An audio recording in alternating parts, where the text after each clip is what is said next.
Chapter 7:15. The guild name was being gathered. Naming things reflected one's personal style. Sword Demon ignored Yutian Shenming and Fireball. He didn't even want to talk to them. Jianan Yuki and the others were people of action. Names didn't matter to them. They actually wanted more tangible benefits. Since the recent gold farming job was mainly using the studio's name, the 7 of them suggested calling it Qianli's Drunk Studio. They could also advertise it. Sword Demon obviously felt that the name was easy to misunderstand. He didn't have the great dream of turning a guild into a studio, so he rejected it again. Shy Face was just like her name. She was extremely shy and hid to the side when everyone was talking. Every time Shi Xiaotian spoke, Gu Fei would stare at him and find fault with him. Thus, Shi Xiaotian tactfully kept quiet. Yun Xiang was the only one among the 20 who didn't have any connections. She was careful with her words and actions, so she didn't say anything. Then there was the reborn Amethyst Fourth Lady. Slender Waist Dance was more proactive and arrogant. She expressed that the name Very Overpowered was not bad, but since the name was only because of Gu Fei's existence, she felt that with her it could be called Most Overpowered.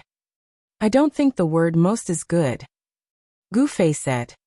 As the saying goes, arrogance leads to loss, modesty leads to gain. I think we should be more modest and cautious. Very overpowered is appropriate. Calling it most overpowered is not modest. Is that so? Slender Waist Dance said. I'm just speaking the truth. With you and me, isn't it the most overpowered? That's true, but as the saying goes, leave a way out in case we meet again in the future. We still have to leave some room for maneuver. Right now it's the most overpowered. What if one day we don't play anymore? Wouldn't this name not live up to its name? This will put a lot of pressure on the remaining guild members. We have to think of others, Gu Fei said.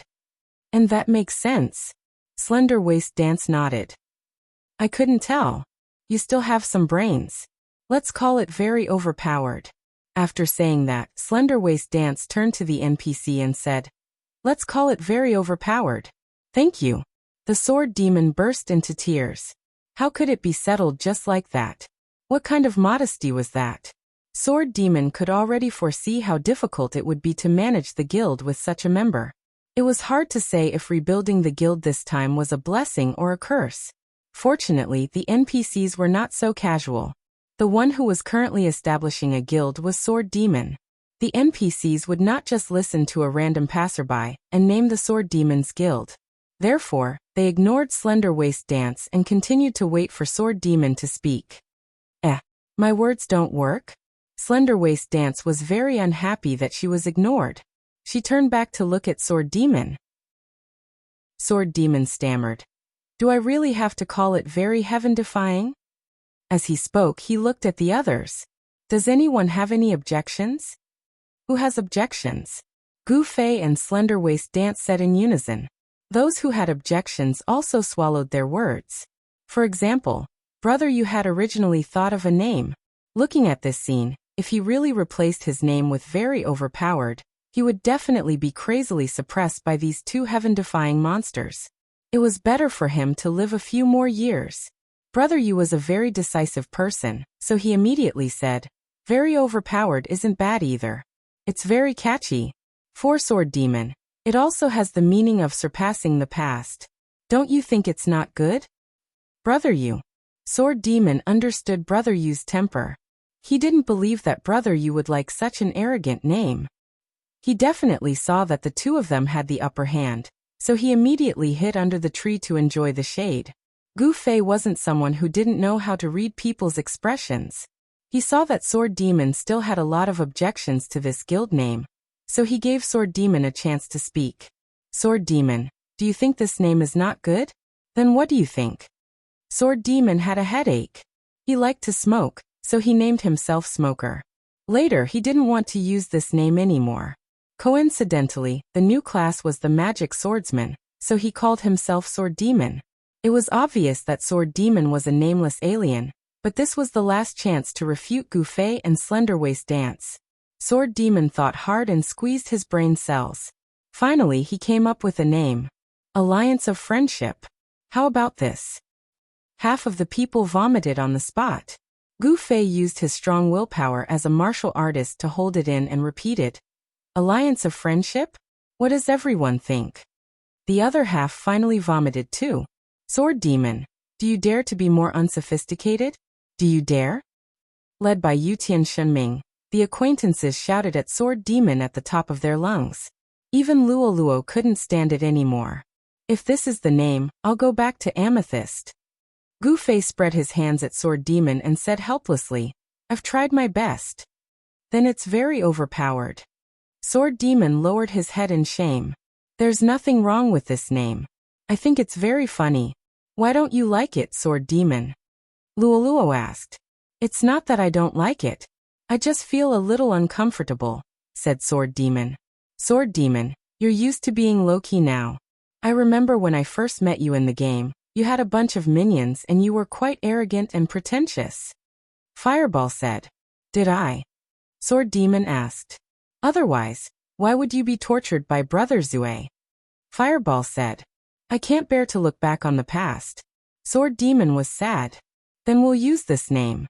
Do you have any objections?" asked Gu Fei. "No objections, no objections."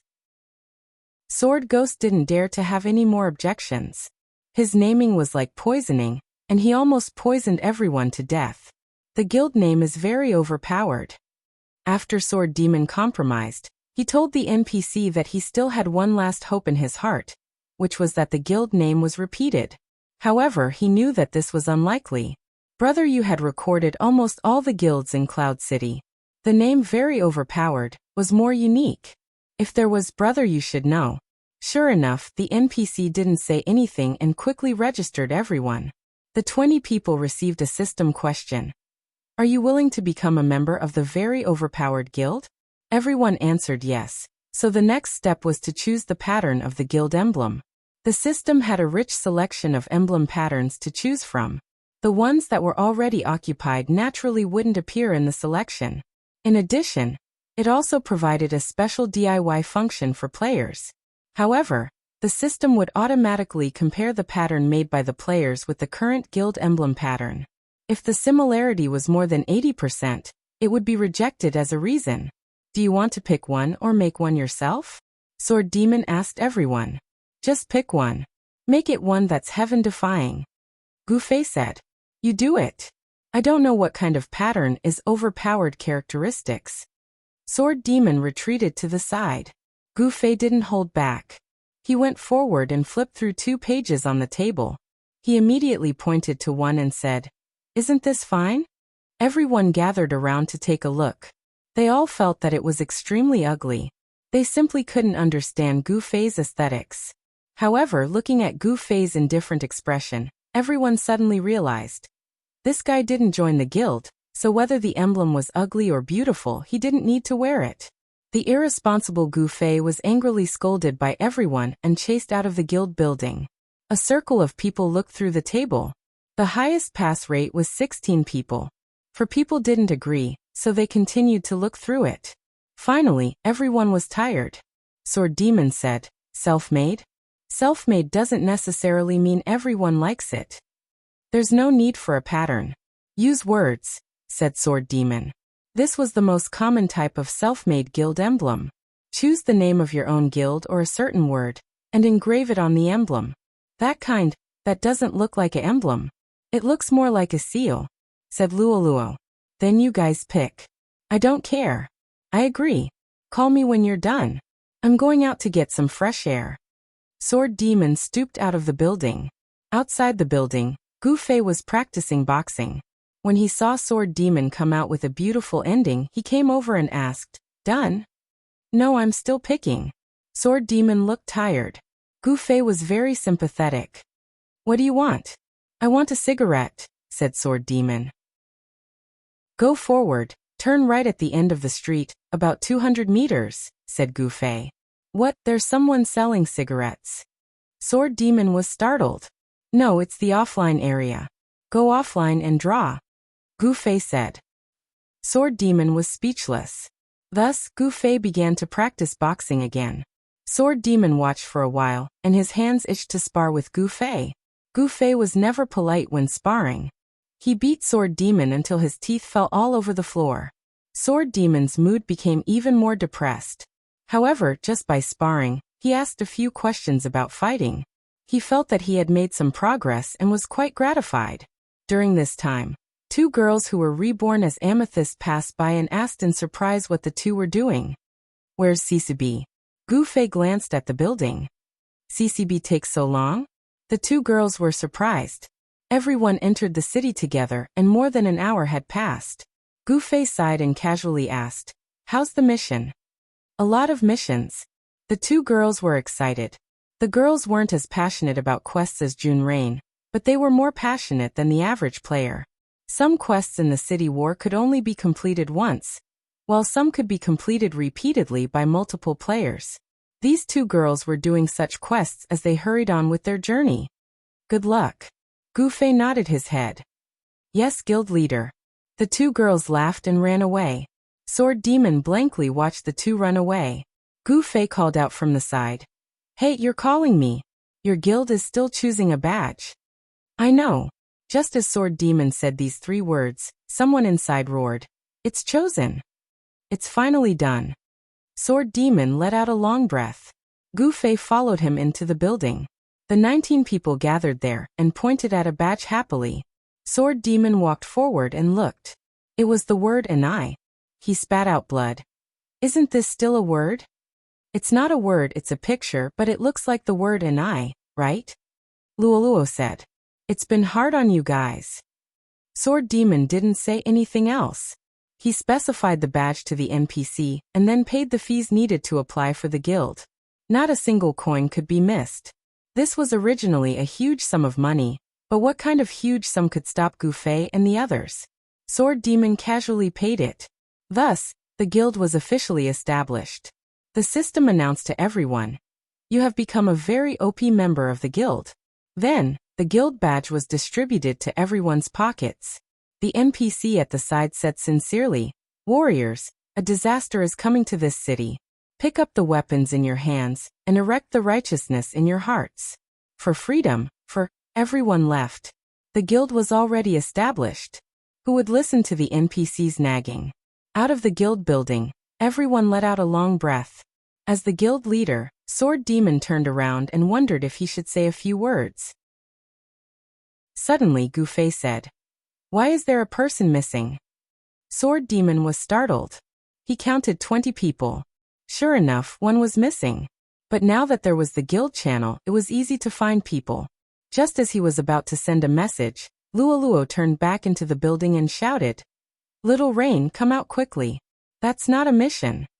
Everyone craned their necks to look into the building. June Rain was holding a small notebook and devoutly recording everything the NPC said. Brother Yu quickly found his own shadow in this scene. His eyes were wet and he said to his left and right, "This girl will definitely have a great future." June Rain was pulled out by Luoluo, and the 21 people finally gathered. Everyone was tactful. They knew that the newly established guild should at least let the Sword Demon say a few words. So everyone was very quiet and looked seriously at Sword Demon. Even the Sword Ghost was moved by this scene. At the end of the day, they were still behaving like a guild. Thinking about it, he cleared his throat and said, "Ahem, the guild is now established. During the city war, of course, we have to work hard for the city war. Everyone understands the situation. We definitely won't have a chance in a direct confrontation. I think we can use the fact that the other players don't know our identity to do some activities." "Aren't we doing missions?" June Rain asked. "It's a mission, Little Rain, but it's a guild mission. So you have to listen to the guild leader and follow the guild leader. Do you understand?" Luoluo said. "Oh, understood." June Rain nodded. Sword Demon let out a sigh of relief and looked gratefully at Luoluo. He then said, "Everyone should know about the North Revival Camp being abandoned, right? That was something that Qianli and I unintentionally triggered. Now we know that the conditions are that after the camp guards are wiped out, if you stay in the camp for 5 minutes, the camp will be abandoned. However, with our current strength, the only camp that we can take advantage of is the Northeast Camp. Because of the previous accident, there are only 4 guards left. However, it's a bit hard to deal with because we can predict that the players will increase their defenses. As soon as we enter the camp, the guards will automatically recognize us. So it's a bit hard to deal with. You have to think of a plan. I suggest we first scout the area and gather information. Then we can formulate a strategy. Brother, you said. Leave this to us. Wandering Sword and the others said. Wow, you're stealing my rice bowl. Brother, you said. You guys can go together. Sword Demon said. Hey, did you notice? All the men are leaving. Yutian Shenming whispered into Fireball's ear. It's just the two of us and a bunch of beauties. How exciting. Fireball drooled. There's also that guy, but he doesn't seem to be talkative and doesn't talk much. There's nothing to worry about. Yutian Shenming was talking about Yin Xiang. There's still Brother Zue and Sword Demon. Fireball said. Don't worry, Qianli isn't interested in these things. As for Sword Demon, do I have to say it? It's so cruel. Yutian Shenming said. It's our world now. Fireball hugged Yutian Shenming and the two of them shed tears of happiness. The rest of you, let's walk around the city and see if there are any important missions. It's best if it looks like it can affect the victory of the city. Sword Demon said. Wow, Boss Sword Demon, you're very ambitious. Don't tell me you want the 20 of us to defeat the 200,000 people outside the city? Fireball said. Sword Demon smiled and said, we're not 20 people. Don't forget that the defending side has system guards. After a day, the attacking players are also at their wits' end. Unfortunately, the city guards won't take the initiative to counterattack. We're just a small team that exists in the dark. Through the mission, we create some destruction. If we can destroy the other side's camp like me and Qianli did, then it'll be a great success. However, we'll need a lot of luck. Then let's do our own things. After Sword Demon said this, he went to find Brother Yu and Wandering Sword's group of 7. I'll go with you guys to take a look. Obviously, Sword Demon planned to use the northeast camp as the main direction of attack. In fact, players with a bit of insight could see that the capture of the camp would definitely affect the outcome of the city battle. Even if they couldn't win in the end, destroying an enemy camp would definitely give them a lot of points. A camp with only 4 guards left was a godsend opportunity. Even if they knew it was difficult, it wasn't impossible to try. Sword Demon, Brother Yu, and the 7 people left. Yutian Shenming and Fireball began to communicate with the girl. Shyface was at a loss, but fortunately, Shi Xiaotian, who was already familiar with her, was still there, so he followed her. In the end, Gu Fei looked around in surprise. What's going on? Why do I have nothing to do? You're not a member of the guild, and you can't get quests from our guild. You can just be a coolie when we fight. Luo replied to Gu Fei with a smile, and went to look for quests with Little Yu. Yutian Shenming and Fireball followed closely. After going around in a circle, they found that it was easier to communicate with these two. It was also very interesting to tease Shyface, but now there was Shi Xiaotian to block for her. This woman was a very smart type, and with just a few words, she could confuse the two of them. Not only did they fail to tease, but they were also teased. This was the shame of a seducer. Strange Eye and Yin Xiaozhu were also protective of the younger ones. Strange Eye was cold and unapproachable, so Yutian Shenming and Fireball had no room to do anything. As for Slender Waist Dance and Fiercely, one held a knife and the other clenched his fist. The two of them felt that only Gu Fei could tease this kind of girl. As a result, even though there were many girls, the two of them realized that they only had 2 choices. As the people left in waves, Gu Fei shrugged. What are we doing? What are we doing? Let's go out and kill people. Slender Waist Dance said. Killing without a destination? Gu Fei asked. How is it without a destination? We're all splitting up. Slender Waist Dance said. Wouldn't killing people like this be too revealing? Gu Fei remembered that Sword Demon seemed to have said that there was no chance of a direct confrontation, so he had to do something in the dark. Yes, we're too exposed. The players don't know who we are. This is a huge advantage for us. If we go on stage and kill players, the players will quickly know who the defenders are. Yin Xiang finally said after hearing the two's discussion. Brother, you're right, even though I don't have that kind of pressure. Gu Fei said that he was already famous, and all the players in Cloud City knew that he was the negative boss. Then what do? We have to find something to do. Is it really that boring to do quests? Slender Waist Dance said. Actually, I have a very exciting quest on hand. Gu Fei said. It's not diving, right? Strange, I still had lingering fears. Going against the current to assassinate, isn't that exciting? Gu Fei asked. Butterfly not. Because there was no guild name that surprised my eyes in the solicitation. And time is tight and we can't solicit for a long time. We used Gu Fei's bid. Chapter 716. Go against the flow. Yin Xiang was a newbie after all. She wasn't suited to Gu Fei's way of thinking. Although the news of 8,000 miles drunk, losing to drinking and singing, had already spread throughout Cloud City, Yin Xiang wasn't the kind of fan who mindlessly chased after celebrities. Through his analysis of the actual situation, he understood that although drinking and singing was a bit embarrassing, there were many factors involved. This kind of victory was basically impossible to replicate. So when he heard that Gu Fei was going to challenge singing with wine and drag them along, he couldn't help but be shocked. This was an impossible mission in Yin Xiang's mind. Was there a need to try? Go against the current? How did it become going against the current again? Strange Pupil knew that Gu Fei had a mission to assassinate Sword without oath, but he also knew that it hadn't been completed. How did it become going against the current? I failed. I just got online today and was instantly killed by someone at the revival point. I don't even know who it was. I failed the mission just like that. Gu Fei was depressed. Ha ha ha. To think that you would have such a day. Which hero did you come from? I'll give you a reward. Slender Waist Dance was very happy. Gu Fei's face darkened, and he changed the topic. Then I went to reclaim it, but I couldn't get Sword without oath, so I could only reclaim it and go against the current. We are going to deal with singing with wine. Yin Xiang wanted to confirm. It's not singing with wine, the goal is to go against the current. Gu Fei said. Isn't that the same? Yin Xiang said. This mission is too easy. Slender Waist Dance's words were shocking. Even Gu Fei was shocked. He doesn't know that I've become a city defender, right? If I go find him, will anyone suspect me? I'll just kill him and then run. Who can catch up to me? Slender Waist Dance said. Genius, the mission is mine. What's the point of killing him? Gu Fei said. Can't we share it? Slender Waist Dance asked. You guys can all claim it, and then we'll form a team to do it. No matter who kills him, it's considered a mission. Gu Fei said. If that's the case, who will get the final points? Strange I asked. As long as the mission is completed, who cares who he is?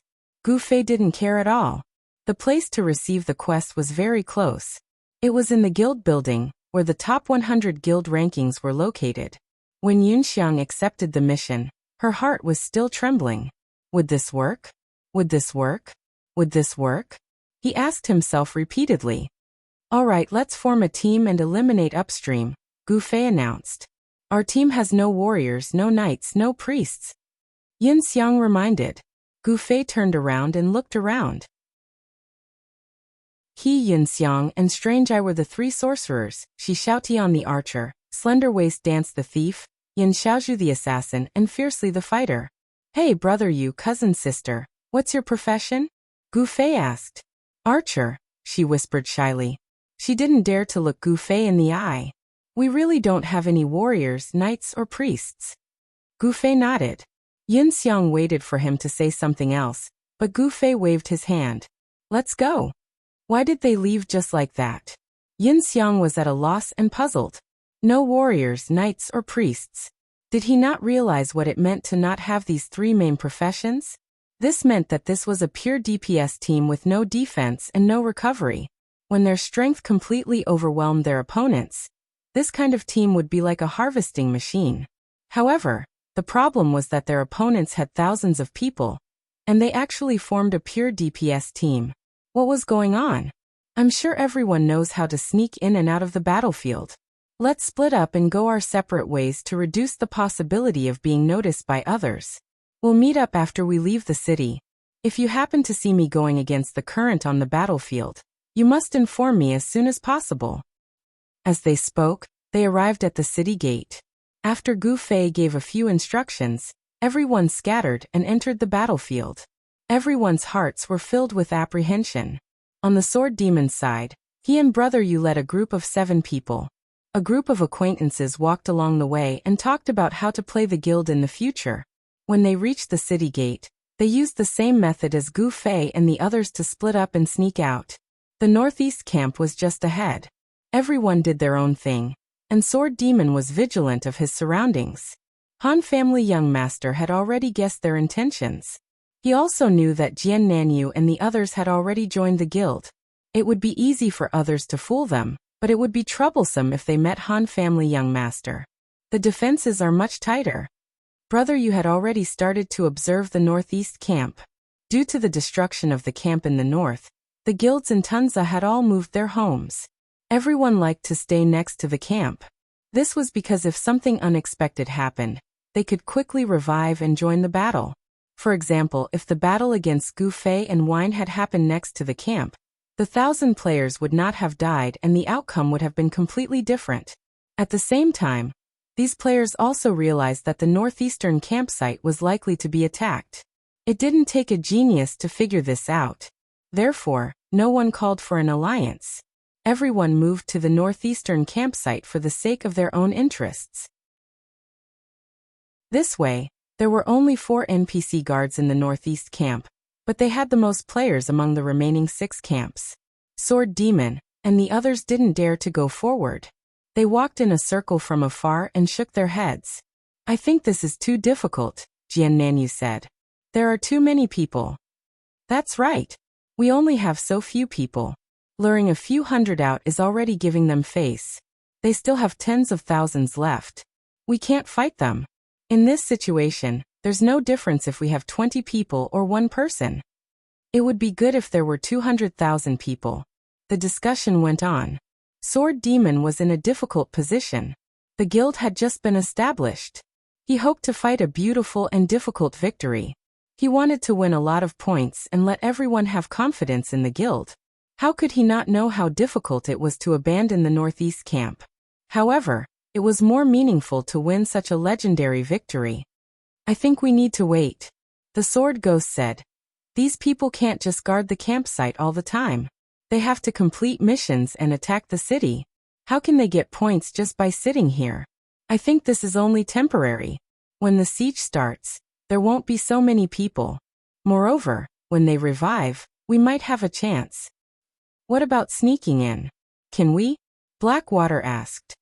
When the guards aren't here, sneaking won't work. When there are guards, sneaking is meaningless. We have to find a way to kill the guards. Sword Demon said. What a headache. Let me have a rough look at what guilds are in this area. Brother Yu said, and went to count the flags. The flags of the guilds were raised again. There were many people. With a flag, it would be easier for their own people to find the organization. Sword Demon and the others frowned and thought hard about a good plan. Gu Fei and the others sneaked out of the battlefield smoothly. As long as Gu Fei didn't wear a black robe, there weren't many people paying attention to him. Moreover, his face hadn't become a label. Most people didn't recognize him and naturally didn't arouse any suspicion. After coming out, they gathered again. Gu Fei gazed at the boundless plains inside. All right, the next step is to find upstream. Let's go look for it. Wait a minute. Shi Xiaotian couldn't bear it anymore. What? Are you commanding? Shi Xiaotian asked. Gu Fei was slightly stunned. He was just saying it casually. Was this commanding? Gu Fei didn't have this experience. He had always been a loner. After being stunned for a moment, he said uncertainly, I guess so. What if we discover that we can go against the current? How are we going to set it up? Shi Xiaotian asked. We still need to set it up. Just go. Gu Fei said and turned to Strange Eye. By the way, can you lend me that pair of rings again? Everyone was sweating profusely, especially Yun Xiang. Gu Fei's confidence infected him. Although he was very uneasy, he was absolutely determined to follow Gu Fei. But now when he said we still need to set it up, just go directly, Yun Xiang was completely defeated. He knew that he was going to die. They were just a group of people without any arrangements or strategies. Going directly to fight head-on? If it wasn't suicide, then what was it? Even strange I wasn't willing to give the rings to Gu Fei. Aren't you messing around? If you don't think of a way, are you going to just go in like this? A way? Didn't I say it already? The spy will sneak in and kill upstream, Gu Fei said. Everyone was stunned again. Then why are we still going up? To provide support. Do you really think she's Superman? That she can fly out of an encirclement of 1,000 people? Gu Fei said. So there was a plan? Everyone thought to themselves. Why didn't it feel like he was reliable at all? Was this guy just making things up? Everyone looked at Gu Fei, their eyes filled with distrust. How about this? The spy and I will be in charge of approaching upstream. You guys will be in charge of providing support. Speaking of which, is there a need to provide support? If we die, we can return to the city, Shi Xiaotian said. If we don't provide support, then I have nothing to do? Gu Fei said. Who told you to be in the limelight? You can't hide it even if you want to. Because of you, many mages in black robes have been accidentally injured these days, Shi Xiaotian said. What's your plan? Strange, I asked Shi Xiaotian. That's the plan, but there are still some details to consider, right? For example, find a suitable reason to approach upstream, Shi Xiaotian said. What do you plan to do? A quest. Now that the city war is in a stalemate, the guilds are looking forward to a large quest. We can pretend to be a small guild, and say that we received a large quest, but are unable to complete it, so we want to ask for help from a large guild like Singing with Wine, Shi Xiaotian said. Help? How do we do that? Strange, I asked. We don't need to do anything, we just need to see him. Hey, do you have the confidence to kill against the current? Shi Xiaotian asked. Do you have information on his equipment and defense? Slender Dancer asked. I have some information on his equipment. Shi Xiaotian took out the information and analyzed it with Slender Dancer. Strange Eye, Yun Xiang, and the others were all professional mages, so they went up to give advice. Yan Xiaozhu and fiercely helped Slender Dancer calculate from the angle of an attacker. Gu Fei looked left and right. All that was left was a shy face that would hurriedly avoid his gaze. It was so lonely. Ahem, is there anything I can help with? Gu Fei took the initiative to move forward. Help. 2 words were the answer. Gu Fei's face was full of tears. He didn't want to help. He wanted to kill someone, but he knew that he couldn't do it. How could Singing with Wine not know him? If you wanted to sneak in, just changing your equipment wasn't enough. You also needed to mask your face. However, it was common for thieves to wear masked equipment, while mages wore hoodies that covered their heads. If a mage masked their face, they were either pretending to be cool, or they had ulterior motives. With the current situation in Cloud Peak City, masked mages were definitely 1,000 miles drunk. Everyone studied upstream's equipment and the possible data, and their expressions turned ugly. As expected, one of the 5 rookies, upstream wasn't just for show. It's impossible to kill him instantly. If he doesn't die in one hit, he'll use Ice Shield and Mana Support. These 2 skills greatly increase his survivability. Even if he just stands there and lets you kill him, he'll be able to last for a while. This is going to be difficult. Strange Eye shook his head. This guy sure has a lot of good stuff. He actually has so many skills, Slender Dancer sighed. If he can't kill him in 2 or 3 hits, he'll definitely fail. Strange Eye said. Slender Dancer shook her head. There was nothing she could do. If it was a 1v1, they could take their time. The problem was that they would all be surrounded by Singing with Wine. As soon as they revealed their killing intent, Singing with Wine would definitely respond. If they couldn't kill upstream in a few seconds, then everything would be for naught. That's not even considering the clerics around him. If we consider the clerics, then we have to kill him instantly. If we don't, then a bunch of clerics will instantly heal him. Strange Eye said. With his HP and equipment, even Qianli won't be able to kill him instantly, right? I'm talking to you. Come and take a look. Slender Dancer roared. Gu Fei had come over to take a look, but he was chased away. Now that someone was yelling at him, he had no choice but to come over.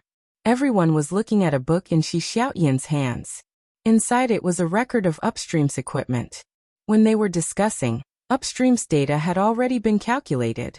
If they enlarged the range and allowed for some errors, then it would be close to the mark. Gu Fei glanced over and said in disdain, "Why can't I kill him instantly? I'll use double flame flash and a lightning palm to turn him into dust."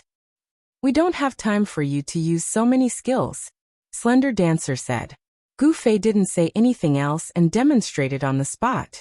He twisted his body, drew his sword and chanted. His right hand swung his sword twice, and his left hand struck out with lightning palm in the first circle. The entire process took less than 2 seconds. Everyone shook their heads. It was so fast that it was unbelievable. This was just a game.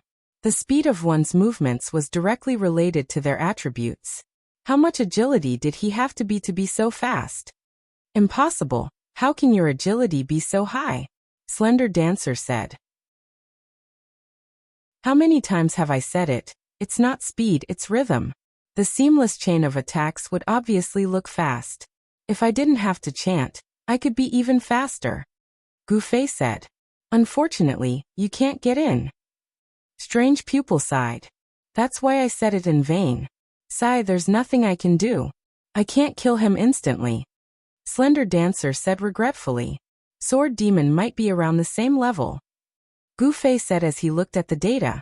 "Sword Demon has such high attack?" Slender Dancer was surprised. She had accepted Gu Fei, but now there was a Sword Demon that was even stronger than her. He has a skill that can skip levels, and his attack is very strong. Gu Fei said. "But Sword Demon might have a hard time getting in. Even though he isn't as famous as you, at least the whole city knows about him." Strange Pupil said. "In the current situation, we can't rely on just one person. We need a few people to go together. When the time comes, we'll have to work together and kill Countercurrent in one go." Shi Xiaotian said. "That's the only way." Strange Pupil nodded. And so Gu Fei was eliminated again, and the others began to discuss again. Gu Fei was lonely. Everyone held on to Countercurrent's data and studied it again. Even though they had a general direction, they still felt that it was a bit tricky. Slender Waist Dance was a must-go, but even Slender Waist Dance's insane damage could not effectively threaten Countercurrent. Countercurrent's excellent equipment was obvious. Plus, he was a mage, so his magic and defense were outstanding. Strange Pupil's equipment was also good, but he was restricted. Yen Xiaozhu's level was high, but her equipment was average. Other than a special skill that caused blindness, there was nothing special about her. Other than these three, the others were even more ordinary. After some calculations, the safest way to kill Countercurrent in one fell swoop was to have 5 players attack together. Moreover, they could not afford to make even the slightest mistake. Countercurrent would definitely activate 2 defensive skills, and the cleric beside him would also take action. This way, if there was even the slightest mistake and the other side arrived, they would all be wiped out. "We need to find a place to practice." Everyone agreed. So, they left Gu Fei alone, and went to find monsters to practice their coordination. However, this time, Gu Fei would not be lonely. They wanted to attack in unison, and that was precisely the rhythm of their attacks. Different classes had different attack methods, so how could they perfectly attack together? Was there anyone better than Gu Fei at this kind of rhythm? At first, they did not think much of it, but after Gu Fei pointed it out a few times, they finally realized that this person was not only good at fighting alone. Under Gu Fei's guidance, everyone quickly grasped their own rhythm. When the wave of attacks landed on the monsters, even Gu Fei could not see the difference between before and after. The monsters were treated as countercurrents, and they tried again and again. Finally, they understood how to read the signal and how to attack. Next, it was time to practice countercurrent.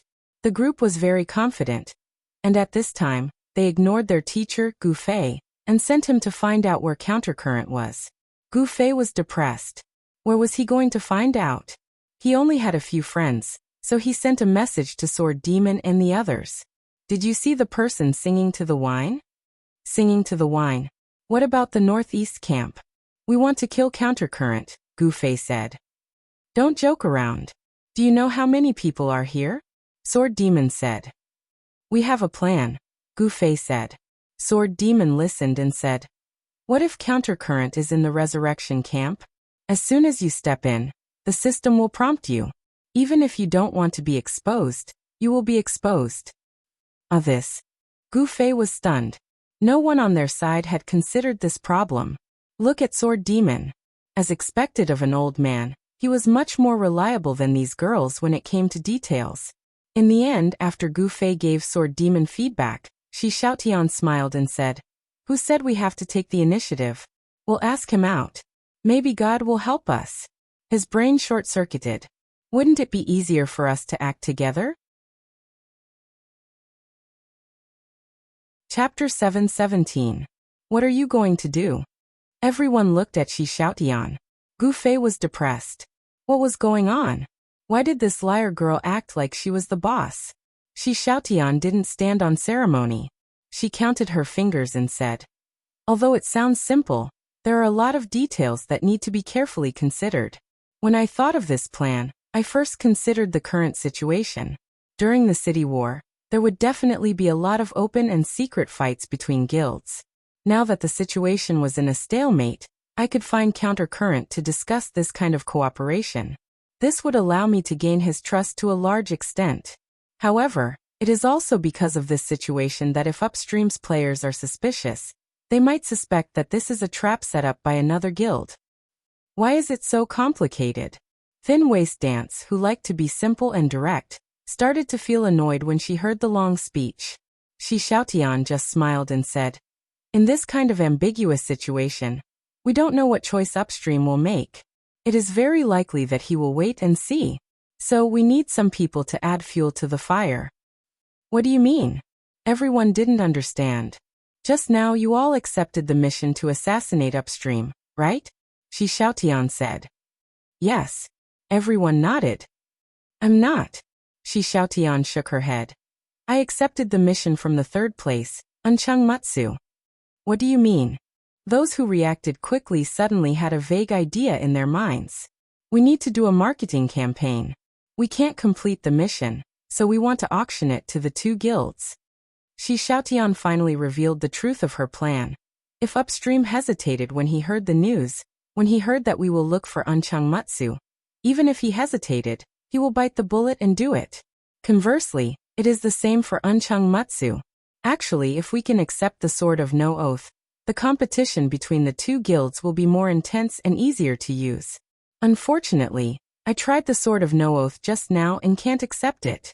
Maybe it is because someone has failed before. Will this work? Everyone was surprised. Actually, if I had enough power, I could have summoned even more guild masters, gathered them all at once, and killed them all at once.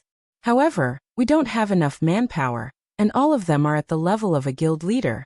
We don't have the strength to wipe them all out in one go. Just like now, we need 5 people to work together to kill Countercurrent. So even if we have the Uncheng Matsu with us, we might not have enough power to deal with him. But as long as we can seize the opportunity to kill Countercurrent, it will be a success, Shi Xiaotian said. Isn't this method too despicable? Gu Fei said. We're alone and weak. If we don't come up with some despicable methods, how will we stand a chance against the 1,000-man guild? Will they fight you one-on-one? Shi Xiaotian said. Why are you so long-winded? Since he could get him out, he just had to find an opportunity to kill him. No matter what method he used, it was decided. But how was this person going to negotiate? We can't send them a message right now. Thin Waist Dance said. I can only go there myself. But I can't go to 2 places at the same time. I'll have to ask someone else to go to the other place. Who's going? Shi Xiaotian asked. I'm not going, I can't do this. Thin Waist Dance said. Everyone nodded. Thin Waist Dance was more like buying things, but selling things. Most people would subconsciously feel that there was a problem. Actually, it wasn't that rich people didn't treasure things. The equipment that Thin Waist Dance had discarded wasn't something that could be casually thrown away on the streets. Those that could be sold for money were usually sold for money. It was a pity that most people took it for granted that this type of top-tier money warrior was like this. If Thin Waist Dance was doing sales, they would most likely feel that it was a bit strange. Ugh, I have to make one thing clear. Although this is a plan for the quest, just like someone said, it's despicable. So there's a high chance that the big guilds will take revenge on us, so we have to be mentally prepared. Shi Xiaotian reminded. Revenge? What's so scary about that? I'll go. Yin Xiang stood up. He suddenly realized that in this group of people, only he and Gu Fei were men. Gu Fei was a public figure, so he couldn't do this. He felt that if he didn't stand up, it would be too embarrassing. Oh, what are you going to say? Shi Xiaotian still wanted to test him. Yin Xiang thought about it and said, Ugh, just say that our guild accepted a quest, but our guild is small and can't complete it. Now we want to contact a few big guilds and sell this quest. If anyone is interested, please come to so and so. Is that okay? No, there's an important point. The quest must be accepted by the guild leader.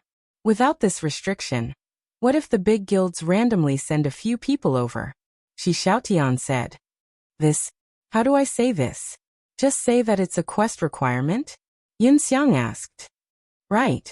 But at this moment, they might ask to add our guild leader as a friend and talk directly. How do you answer? Shi Xiaotian asked. Guild leader. Guild leader didn't reply? Yin Xiang couldn't answer. Everyone laughed. Clearly this reason didn't pass muster. At this time, the safest way is to find someone to pretend to be this imaginary guild leader. He has to be a neutral player, so that we can communicate with them. We can't communicate because of our faction, so this is harder to dodge. Why are you looking at me? Do you want me to pretend to be the guild leader? That's impossible. Gu Fei said. Of course not. What I mean is borrow a girl from Reborn Amethyst.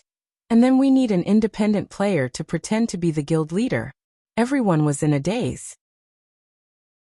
It was a simple matter, but under Shi Xiaotian's careful consideration of every detail, there were actually so many complicated steps. Everyone realized that this girl was indeed a professional liar. She was skilled and professional. If you want it to be foolproof, it's best if the two people who are going to negotiate temporarily leave the guild. Just like what Sword Demon said, if the other party is at the resurrection camp, we won't be able to go in and will be exposed. Shi Xiaotian said. You mean to borrow 3 girls? Gu Fei was a bit conflicted because Shi Xiaotian's methods made him feel quite uncomfortable. However, this was indeed a trick played during the confrontation. To put it nicely, it could be summarized as luring the snake out of its hole. There was really nothing to criticize. Looking at the others, they didn't have any problems with Shi Xiaotian's methods, except for Slender Waist Dance, who was tired of being long-winded and was a bit impatient. Hurry up and find them. What are you waiting for? Slender Waist Dance only cared about speed and ignored Gu Fei's conflicted feelings as she urged him. Gu Fei hesitated again and again, but he still felt that he should deal with the situation and not the person. This kind of method, it might not be impossible to think of moving the Han family young master over, but he might not be so disgusted. Speaking of which, it was because he had a very high opinion of Shi Xiaotian, but in this matter, it shouldn't be much, right? In the end, Gu Fei still sent a message in the guild channel, wanting to transfer 3 people over to the new guild. What's the matter? Gu Fei was actually just the leader in name, but in reality, the girls still listened to July. A little tactical arrangement. We need people to work together. We're missing 3 people. Gu Fei said. Oh, who's going? July had always been a democratic person. When the girls heard that it was a tactical arrangement, they didn't have confidence and were afraid of delaying the official business, so they didn't dare to say anything. Actually, we're just here to make up the numbers. We don't need to do anything, we just need to continue with the city quests after changing guilds. Gu Fei said. When they heard that it was just that, the enthusiasm of the girls showed. Many of them were willing to help. Gu Fei was very fair. He picked the first 3 who spoke up and coolly kicked them out of the guild, exercising his first authority as a guild leader since becoming a guild leader. Sword Demon. Gu Fei called out to Sword Demon. There are 3 people, add them. Where are the 3 people from? We temporarily need 3 people to leave the guild, so we're temporarily transferring 3 people from Reborn Amethyst over to make up the numbers. Gu Fei said. Oh, tell them to apply. Sword Demon said that to apply to join the guild, they needed to go to the guild building, and the guild leader could receive a message from the guild building outside of Qianli. They didn't need to report to the guild building to accept. What are you guys trying to do? Sword Demon asked at the same time. The people he brought could be said to be extremely overpowered elite members. All of them were experts, but they were silently observing, waiting for an opportunity, and thinking of a strategy. They were even more helpless than the players who were attacking the city. On the other hand, Gu Fei brought a bunch of people of different levels, but they seemed to be very active. Sword Demon didn't know why, but he felt a little sour in his heart. Gu Fei explained Shi Xiaoyan's plan, and the people next to Sword Demon also came over to gossip and listened to Sword Demon's live broadcast. After listening to it, Sword Demon was very impressed, immediately exposing his background as a robber and a swindler. They were really a nest of snakes and rats, and he sincerely admired this kind of method. This plan is very interesting. I think since we're going to do it, let's make it bigger. Won't we have more people with us? Let's bring a few more guild leaders, and we'll catch them all in one go. How about that? Sword Demon started to add fuel to the fire. Wait a moment, Qianli, we have something to discuss, Sword Demon replied to Gu Fei, and then turned back to discuss with Sword Demon. Do you think it's feasible? It's feasible, very feasible. I think you should know that we're actually very good at the assassination part of this plan. Sword Demon wasn't ashamed to mention his past. Completing multiple guild leader assassination missions at once, the reward should be very generous, right? Brother Yu was also very tempted. 1 guild leader per person, how many can we get? Huorini counted. If we get too many, it won't look like it. I think getting 1 from a big guild is enough. How many level 6 guilds do you have here? Sword Demon and the others were all outsiders, so they didn't know much about the guild structure in Cloud City. 5. Sword Demon said. Then let's do these 5.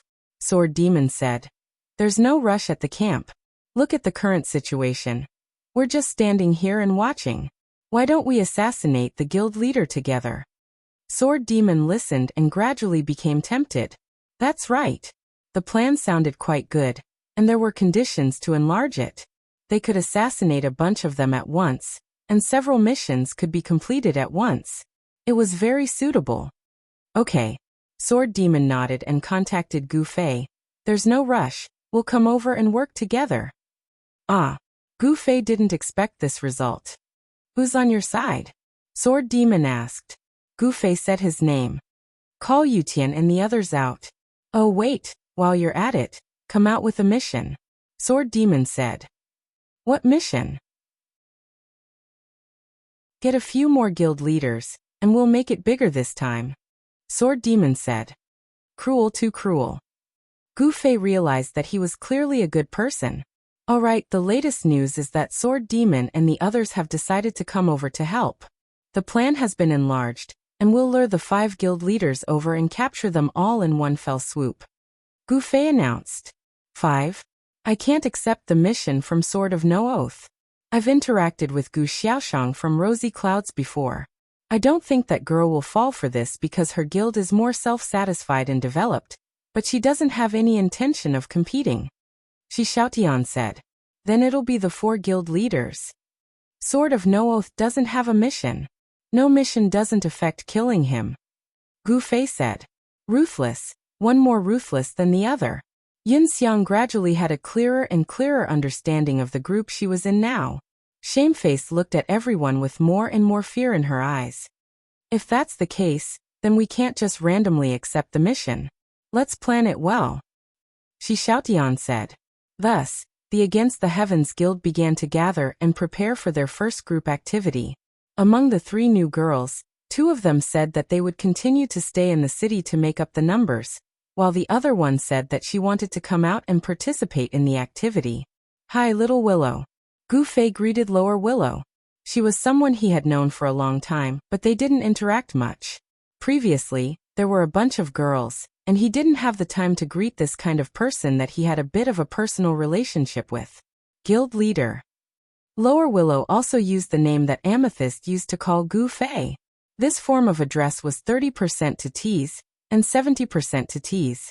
You seem to have put on some weight. Gu Fei said. Oh, can you tell? Lower Willow was an overly skinny girl, so saying that she was fat made her feel a little relieved. Yeah, I used to think that one slap could break you, but now it looks like it might take two. Gu Fei said. Too violent bird. Shyly hid behind her cousin, and quietly told her cousin that she wanted to leave the guild. Don't be afraid, they're all good people. Brother, you said. Ahem, do people drop equipment during the city war? If they drop equipment, we can earn some extra money. They're all guild leader level. That's a lot of money. Jian Nan's occupational disease was acting up. Since we've already done this, why don't we make the auction real and collect the money before doing the work? Shi Xiaotian was also impulsive. They're all good people? Shyly asked her cousin. Brother, you couldn't explain anymore, and hurriedly came out to stir things up. Talk about the mission, talk about the mission. What nonsense is this? Gu Fei was also Firebird. Boss, don't be angry, we're just joking, haha. Glu hurriedly explained. Be serious, it's a city war. When the time comes, kill as many people as possible, Gu Fei said. Shyly refused to let go of her cousin. She was very persistent. Can we all talk about the mission? I'm begging you. Brother Yu was about to cry as he comforted Shyly. Cousin, don't make a fuss. Even if you want to leave, you have to wait. Right now there are only 20 people. If you leave, won't the guild fall apart? The kind-hearted cousin was convinced by this reason, and continued to hide behind her cousin. I suggest giving this mission a name. How about we call it Operation Beheading? Kill all the leaders of these big guilds. Fireball also became active. He liked these flashy things. Ahem. Okay, let's talk about business. As the guild leader, Sword Demon finally spoke. This bunch of messy people from all over gave Sword Demon face. Once they heard him speak, they all became quiet. Now we've tentatively decided on 4 guild leaders. Sword of No Oath, against the current, Unchung Mutsu and Black Index Finger. Everyone knows these people, right? Sword Demon said. Yes, what a coincidence. Are all the guild leaders' names 4 words? Look at my previous guild, Tsubasa Sakuratsuka. TSK, but not anymore. Boss Sword Demon only has 2 characters. But now that Brother Drunk is the guild leader, it's also 4 characters. Strange.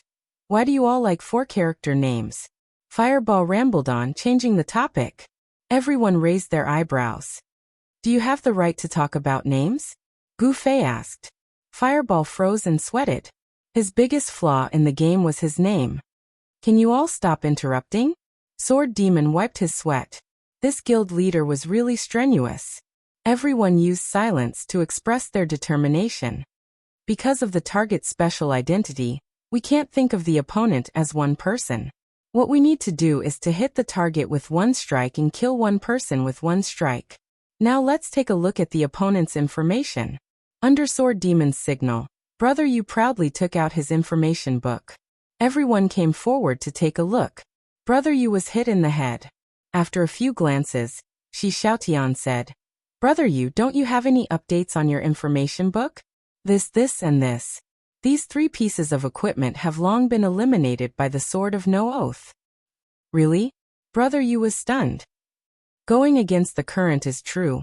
He won't be using these 2 for a long time. Look, this is his current equipment, Shi Xiaotian said as he tossed over his information. Really?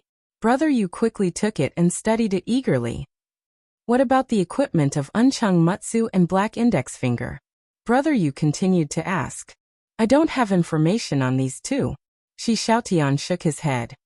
I haven't been in Cloud City for a long time. The information might be a little old. Brother Yu was ashamed. It's a little troublesome if you don't know the exact information, Strange Pupil said. It's not troublesome. Sword Demon, and I can kill 1 each. There are a lot of people now. I think the 2 of us can blend in inconspicuously. Gu Fei said. If a sorcerer masked his face, it will be more conspicuous. Strange Pupil said. The 4 leaders all know you, right? Everyone glanced at Gu Fei. Gu Fei was depressed. This was such an important decapitation mission. Was he supposed to be the lookout? Actually, if you put on a lot of makeup, it might not be so easy to be recognized. Luoluo suddenly said. What are you doing? Gu Fei suddenly had a bad feeling. The fifth lady in the club is a professional makeup student. Get her to do it for you. At least you won't be recognized unless you look closely. When the time comes, you can stand in the crowd, change your clothes, and don't cover your face. I think you won't attract attention. You might be able to pass, Luoluo said. Fifth lady? Which fifth lady? Gu Fei searched through his memory. May Blossom. How many girls do you know in the guild? Luoluo said with disdain. May, June, July. Are there so many you girls in the guild? Gu Fei was surprised. What do you mean you girls? The girls were furious. Chapter 7:18. After the reincarnated amethyst confirmed the direction of the matter, she was quick to act. Luoluo somehow spread the word, but the guild channel was filled with voices. Other than Mayflower, there was even a group of onlookers, all of them acting as technical consultants. Gu Fei couldn't care less about them. His slip of the word Lady You had earned him a lot of criticism from the girls. In the end, it was June Rain who saved him.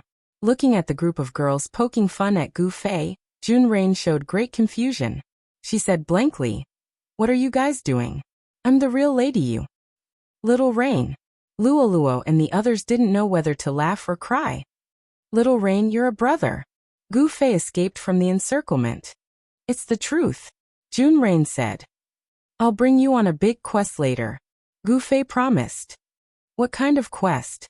June Rain's eyes were twinkling. It's very complicated. We might even have to dive to the bottom of the lake. Do you think it's fun? Gu Fei said. It's fun. June Rain had never experienced a quest like this before. She was unusually excited. Strange Pupil couldn't stand it anymore and rolled his eyes at Gu Fei. Gu Fei ignored it. It was the truth. Mayflower arrived with her team of technical consultants. Gu Fei was surrounded by them. The group started a heated discussion about Gu Fei's appearance. Gu Fei was extremely embarrassed. He looked around for help, but all he got in return was a bunch of gloating looks. To be able to see Gu Fei being helpless, Imperial Sky Shinming and the other acquaintances felt that it was extremely rare. Jian Nan and the others looked serious on the surface, but they were already going crazy from their private conversations. God's eye. The 7 of them felt as if they had been wronged. In the past, they had been directly suppressed by Gu Fei. Now that they saw Gu Fei in an unusual situation, why not? In this joyous atmosphere, the chief makeup artist, Mayflower, held up Gu Fei's head. After carefully examining it, he said, Actually, it doesn't have to be so complicated. I think we just need to make his hair shorter, trim his eyebrows, apply some eyeliner, and shape his lips. Do you have any requests for the shape of his lips? Mayflower was immersed in his role and asked about his client. I don't have any requests. Gu Fei's face darkened. Mayflower actually took out a large piece of paper from his pocket. When he opened it, there were many kinds of hand-drawn lip shapes on it. He spread it in front of Gu Fei and said, Take a look, mainly at the bottom. The rest are too different from yours, so don't think about it. Whatever. Gu Fei said helplessly. Anything? What if you don't like it? Said Mayflower. I'm not afraid to tell you the truth. No matter what you do, I won't like it. Gu Fei said. Mayflower curled his lips. Do you think men don't need makeup? Actually, a man can look better with a little makeup. You have a pretty good foundation. Have you taken any photo albums before? No, Gu Fei said. Oh, then you've never done makeup before? No wonder you're so resistant. I'll help you try it out first. See how it goes. Mayflower said. No, let's do it all at once. There are so many people waiting for the quest. Gu Fei said. Gu Fei was 100% unwilling, and 1,000% unwilling to cooperate. If it wasn't for the fact that he knew that this quest would be 100% exposed, he would have jumped up and left a long time ago. Mayflower felt Gu Fei's emotions and was also quite unhappy, so he didn't say anything more.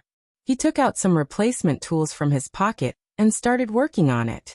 Luoluo saw that Gu Fei was extremely resistant and finally expressed some consolation. Don't worry, it's just done in the game. You can go offline and log back in. You'll be able to restore your original look. In the game, players could do their own styling. After going offline, the system would save it. However, if you wanted to restore your original look, there was an option to scan it when going online. However, there were quite a few players who did their own styling, especially hairstyles. Normally, they would be too embarrassed to go out on the streets, but in the game, everyone would try it out. The girls maintained their prettiest makeup every day because of the system's saving. After doing it offline, it would be automatically saved when going online. As long as they didn't refresh, the makeup would be forever recorded. They didn't have to do it again every day. How fortunate. Of course, there were some girls who didn't really know how to do their own makeup. This gave artisans like Mayflower a chance to show off their skills. However, the game didn't have makeup. It was all created by the players. Fortunately, the game didn't have to care about the damage to the skin. Anything could be used, so they could make it look real. The surroundings were quiet. Everyone quietly watched as Mayflower fiddled with Goofei's face. Only Goofei closed his eyes. He couldn't bear to watch. Halfway through, Luoluo suddenly said, wait a minute. Wuyue, don't you understand what I mean? I want you to make him inconspicuous, ordinary, and unobtrusive. Don't make him look handsome. Ah, is that so? Mayflower was depressed. She saw that Goofei was very resistant to makeup. She wanted to change his mind, but she didn't expect the situation to be different. At this moment, the makeup wasn't to look good, but to be inconspicuous. It was to make him look ordinary. Redo it. Thank you for your hard work, Luoluo said. At this time, Fireball shamelessly came over. Miss Wuyue, right? Can you help me do it when you have time? What kind of makeup do you want? Mayflower asked without turning back. Handsome to death, so handsome that a girl would fall head over heels for you, Fireball said. Mayflower heard this and looked back at Fireball. Are you saying you want plastic surgery? Fireball ran away in tears. Goofei endured it and didn't say a word, letting it do as it pleased. May Blossom erased the painting from before and restarted. Everyone watched from the side, and sure enough, the painting was different. Although they could still recognize Goofei from his facial features, it was definitely not as lively as before. Furthermore, the makeup from before was only half done. Mayflower looked at it from afar and said to Luoluo, is this okay? Change the hairstyle again. If you don't stare too hard, I don't think you'll recognize me so easily. Oh, do it, Luoluo said. I don't know how to cut hair, Mayflower said. He doesn't know how to preserve it anyway. Next time, just do it the same, Luoluo said. This. Mayflower was in a difficult position. She really didn't know how to do it. You can't let me do it. Someone volunteered. Goofei heard the voice and opened his eyes in shock. I don't believe you can. Yeah, she can't, and I can't, but I have the courage. I'll do it. Slender Waist Dance took out a dagger. What do you mean by a dagger? Goofei said. Nonsense, do you think I have scissors on me? Slender Waist Dance said. You guys are playing with me. Goofei wanted to cry but no tears came out. Okay, bear with the pain. Slender Waist Dance grabbed Goofei's hair and chopped it off as if she was cutting straws. This time, both men and women could not bear to watch any longer. Goofei could not imagine how Slender Waist Dance shaved her hair.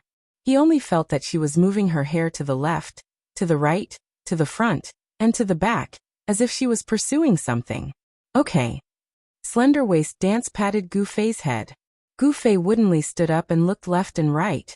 The players around him all stared at him. It's your first time. It's already pretty good, right? Plus, the tools in my hands aren't easy to use. Slender Waist Dance said. You've worked hard. Luoluo said. Goofei walked through the crowd in a daze. He saw Sword Demon. Sword Demon wanted to hide, but Goofei teleported in front of him. This was without a doubt the kindest person. Goofei found out the truth from his mouth. How was it? Goofei asked. At least the goal was achieved. Sword Demon said. What goal? To not be easily recognized. Sword Demon turned his head. Who has a mirror? Goofei really wanted to know. Actually, it's nothing. Xiao Wu's hair. It's just a bit silly. Luoluo said. Describe it with a word. Gu Fei said. A teapot lid? Luoluo looked left and right. Everyone applauded. This analogy was too appropriate. Slender Waist Dance was very proud. The hairstyle she made was actually based on the real thing.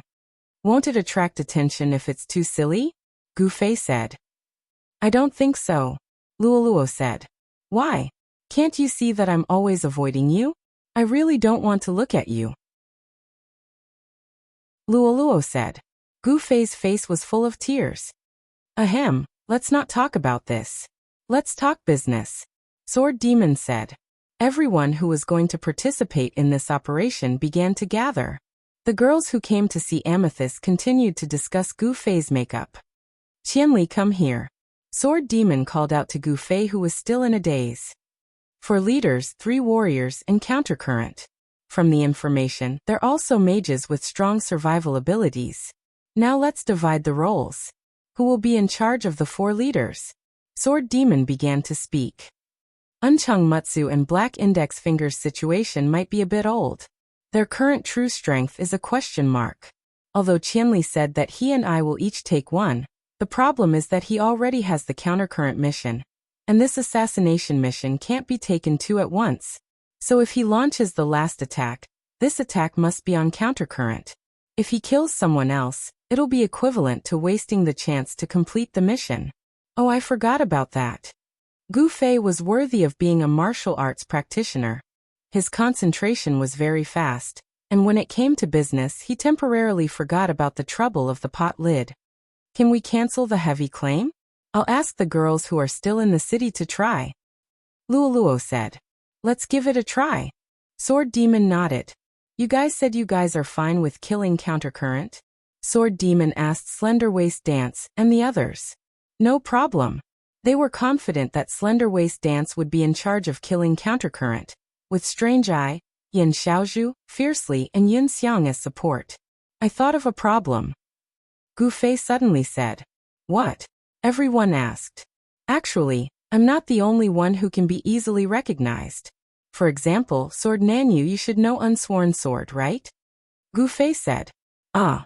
Sword Nanyu was startled. He had indeed crossed paths with Unsworn Sword in Waterside City, but he wasn't sure if he could recognize him immediately. And you girls, are you sure the people from the 4 major guilds can't recognize you? Gu Fei said. That's easy, we just need to put on makeup. The girls said. Then, everyone looked toward Sword Nanyu. Sword Nanyu cried. Even if you die, you still have to drag us down with you.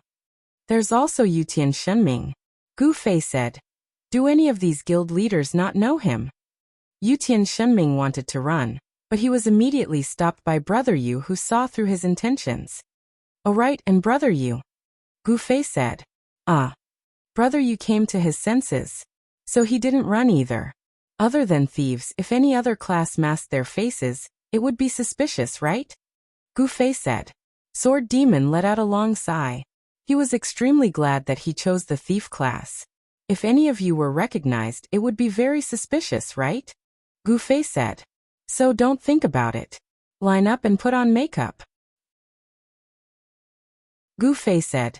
Slender Waist Dance cut their hair. Okay. Slender Waist Dance was happy. Sword Demon wanted to say something. Gu Fei's analysis was very reasonable, but why did he feel that it was ridiculous? And you? Didn't you and Unchung Mutsu meet each other before? Gu Fei said to Shi Xiaotian. Shi Xiaotian smiled slightly. Yes, I'm going to use this relationship to get close to them. I'm afraid they won't recognize me. Gu Fei didn't harp on her. After all, girls weren't afraid of makeup. Luoluo, on the other hand, had a worried expression on her face. I say, this makeup isn't a disguise. I'll change you a little so that you won't stand out among the crowd. But now everyone is a familiar face. At first glance, everyone looks familiar. It won't work. Makeup artist May Blossom nodded. It's just makeup. Do you think it's plastic surgery? Hee hee, if that's the case, everyone will cover their faces. Shi Xiaotian said. Isn't it suspicious if we cover our faces? Luoluo said. Our small guild sells missions. Each mission is sold to one party, but we found 4. We're destined to offend 3 parties. We don't dare to show our faces because we're afraid of revenge. If he covered his face, it would still make sense. I think their greed for the mission will overshadow their caution, especially in the case of 4 parties competing. Especially in a 4-way competition, the overly cautious party will be directly eliminated, Shi Xiaotian said. Oh. So, there's no need for Qianli to disguise himself? Luoluo said. There's no need, Shi Xiaotian said. We just need to change our clothes. All of us are covering our faces. This in itself is a kind of disguise. There are a few mages among us who are covering their faces. They won't immediately associate it with Qianli being drunk. Damn. Why didn't you say so earlier? Gu Fei said. I just thought of it, Shi Xiaotian said. When everyone heard that they were saved, they cheered and jumped for joy. Gu Fei was extremely depressed. Let's continue the previous discussion. The problem of how the 4 of us will be divided, Shi Xiaotian said. Have you tried canceling the mission? Sword Demon asked Luoluo. They went over, Luoluo said. Where should we choose? Sword Demon asked. At least a place with an NPC. It looks like there's a mission, Shi Xiaotian said. Little Rain, do you have any records? Luoluo asked June Rain to borrow her mission log. June Rain recorded a lot of missions about this city war, but most of them were simple and common repeated quests. These quests were repeated by many players. The major guilds also knew that it wasn't suitable. Luoluo flipped and flipped until she finally found an NPC who only wrote coordinates. She didn't know what kind of mission it was, so she asked June Rain. This NPC didn't receive a mission? No, June Rain said. Where? Sword Demon and the others came over to take a look. At the Yunjiao lumberyard, Luoluo said. What about there? Sword Demon had been defending the city, so he wasn't too clear about the situation on the siege side. That's also within the scope of the city war. There seems to be some logistics players who go there. Why don't we go and take a look? Luoluo said. So everyone went to investigate. In the Yunjiao lumberyard, they found the youth named Werther. He sat alone on a pile of wood in the lumberyard, looking at the sky at a 45-degree angle. There were still players coming and going around the lumberyard, but there weren't many people around Werther. There are quite a lot of people here. I think a lot of people have tried to find this Werther. It's not a secret that he doesn't have a mission. Luoluo said. That's good. An NPC without a mission. Why doesn't he have a mission? Because we received a mission. Shi Xiaotian smiled. This place is quite convenient for an ambush. Azure Blade looked around at the piles of wood. They were all excellent cover. How about we set it here? Shi Xiaotian suggested. Everyone agreed. At this time, the quest girl in the main city sent a message. The quest to assassinate the guild leader couldn't be given up after receiving it. A quest that can't be cancelled. This means that Qianli can only attack against the current or sword without oath. Sword Demon was quite regretful. Let's go with the sword of no oath. Isn't everyone ready? Then we'll leave the other 2 to the rest. Sword Demon said. Sword Demon, you choose. Leave the rest to us.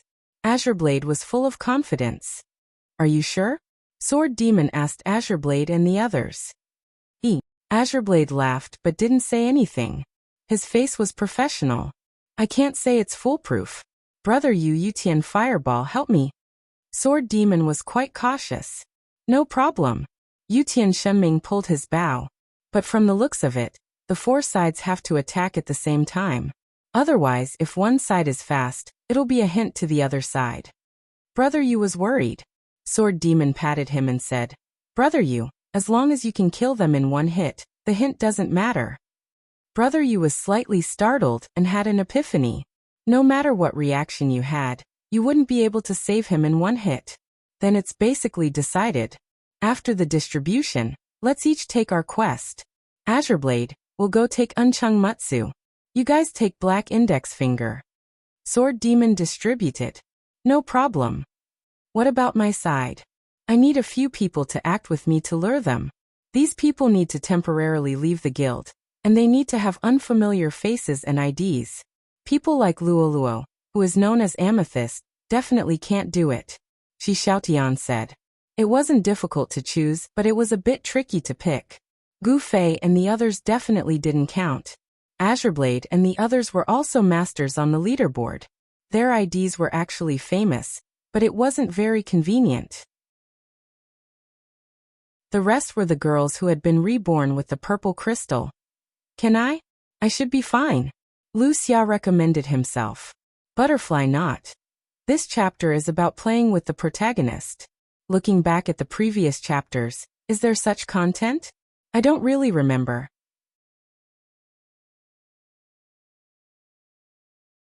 Chapter 719. Everyone started to get busy. They went to collect their missions according to the targets they killed. Those who had already collected missions went around to find out where the 4 guilds were. Shi Xiaotian, Wuxia, and Yin Xiang formed a team and assigned their roles. The initial decision was that Shi Xiaotian and Yin Xiang would each go to the 2 guilds, and Wuxia would pretend to be the guild leader. The 3 of them rehearsed and thought about possible situations and events, trying their best to fool the other party. Shi Xiaotian was confident in himself. He was just worried that Yin Xiang wouldn't act naturally during the process. Therefore, Yin Xiang tried to be concise. As the saying goes, the more you talk, the more likely you are to make mistakes. The less you talk, the safer it would be. The scouts who had gone out to scout also reported back one after another. After all, the 4 major guilds were a very conspicuous group. It was a piece of cake for them to find out where the 4 major guilds were. Out of these 4 guilds, 3 of them were stationed in the revival camp. The person in charge had to leave the guild.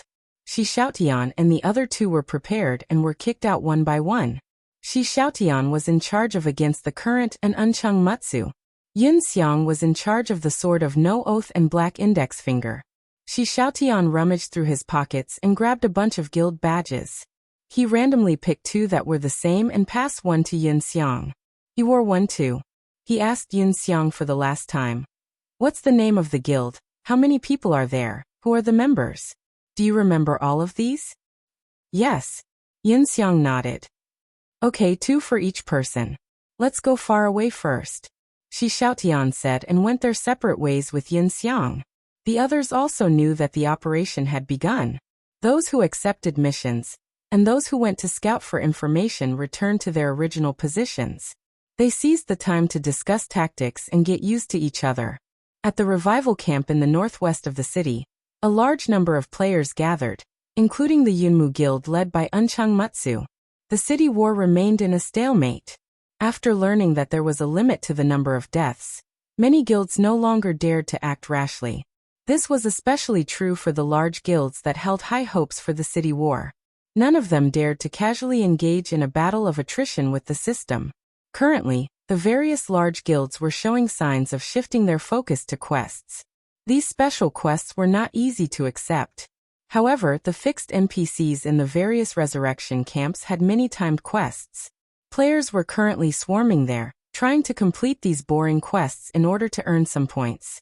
Although the Uncheng Mutsu himself was here, his subordinates were cleverly dispersed to the 6 resurrection camps. Before there was a clear chance of victory, he didn't plan on wasting a single soldier on the siege battle. Although he was criticized and looked down upon by many players, the Uncheng Mutsu wasn't moved at all. While he sent people to complete these small quests, he also sent people to search for big quests. At the same time, he sent people to investigate the latest movements of the various guilds. Everything was carried out in an orderly manner. The Uncheng Mutsu didn't need to be nervous or anxious. All he had was anticipation, and the anticipation came knocking on his door. Shi Xiaotian passed through the various guilds, and arrived in front of the Shepherd Cloud's guild. Is your guild master here? Shi Xiaotian asked with a smile. There's a beauty looking for the guild master. The people from the Shepherd Cloud's guild winked, and smiled ambiguously. While replying, they immediately sent a message to Uncheng Mutsu. There's a beauty looking for him. Very few people would dislike beautiful women, and the Uncheng Mutsu was no exception. However, very few people would be shameless in front of beautiful women like the playboys. The Uncheng Mutsu was no exception. When he heard that there was a beauty looking for him, He didn't foolishly let his imagination run wild. After asking where she was, he hurried over. Great Guild Master Yin, it's been a while. Shi Xiaotian said. You. The Uncheng Mutsu felt that this woman was very familiar. He quickly remembered who she was. He thought that she was the person who had extorted him of 400 gold coins. However, when he chased after Qianli and got drunk, he realized that it was all a misunderstanding. However, he couldn't take it lying down, so he got drunk with Qianli at the entrance of the revival point. In the end, he was beaten to a pulp. After that, Tsubasa Sakuratsuka suddenly appeared and acted as a mediator since they weren't familiar with each other. At that time, Uncheng Mutsu wanted to get Qianli drunk and join the guild. However, Tsubasa Sakuratsuka's sudden appearance made him think that Qianli was a perverted guy like the playboys. He immediately thought that Qianli wouldn't give up on the rebirth amethyst, so he gave up. He was quite angry about the matter with Shi Xiaotian, but it was later proven to be a misunderstanding, so his anger naturally dissipated. However, he wasn't able to get Qianli drunk to join the guild, so he felt a bit regretful. However, that was a consensual thing. Although it could be said that he was extorted, it had been a long time. The Uncheng Mutsu wasn't petty to the point of holding a grudge. So it's you. What's the matter? Uncheng Mutsu said. Hee, just like last time, I have some information to sell to Great Guild Master Yin. Shi Xiaotian said. Oh, what kind of information? The Uncheng Mutsu was already on guard, but he wasn't a lawyer who charged by the hour. It wouldn't cost him anything to listen, so he casually asked. Mission? Shi Xiaotian said. Mission? The Uncheng Mutsu was startled. What's the matter?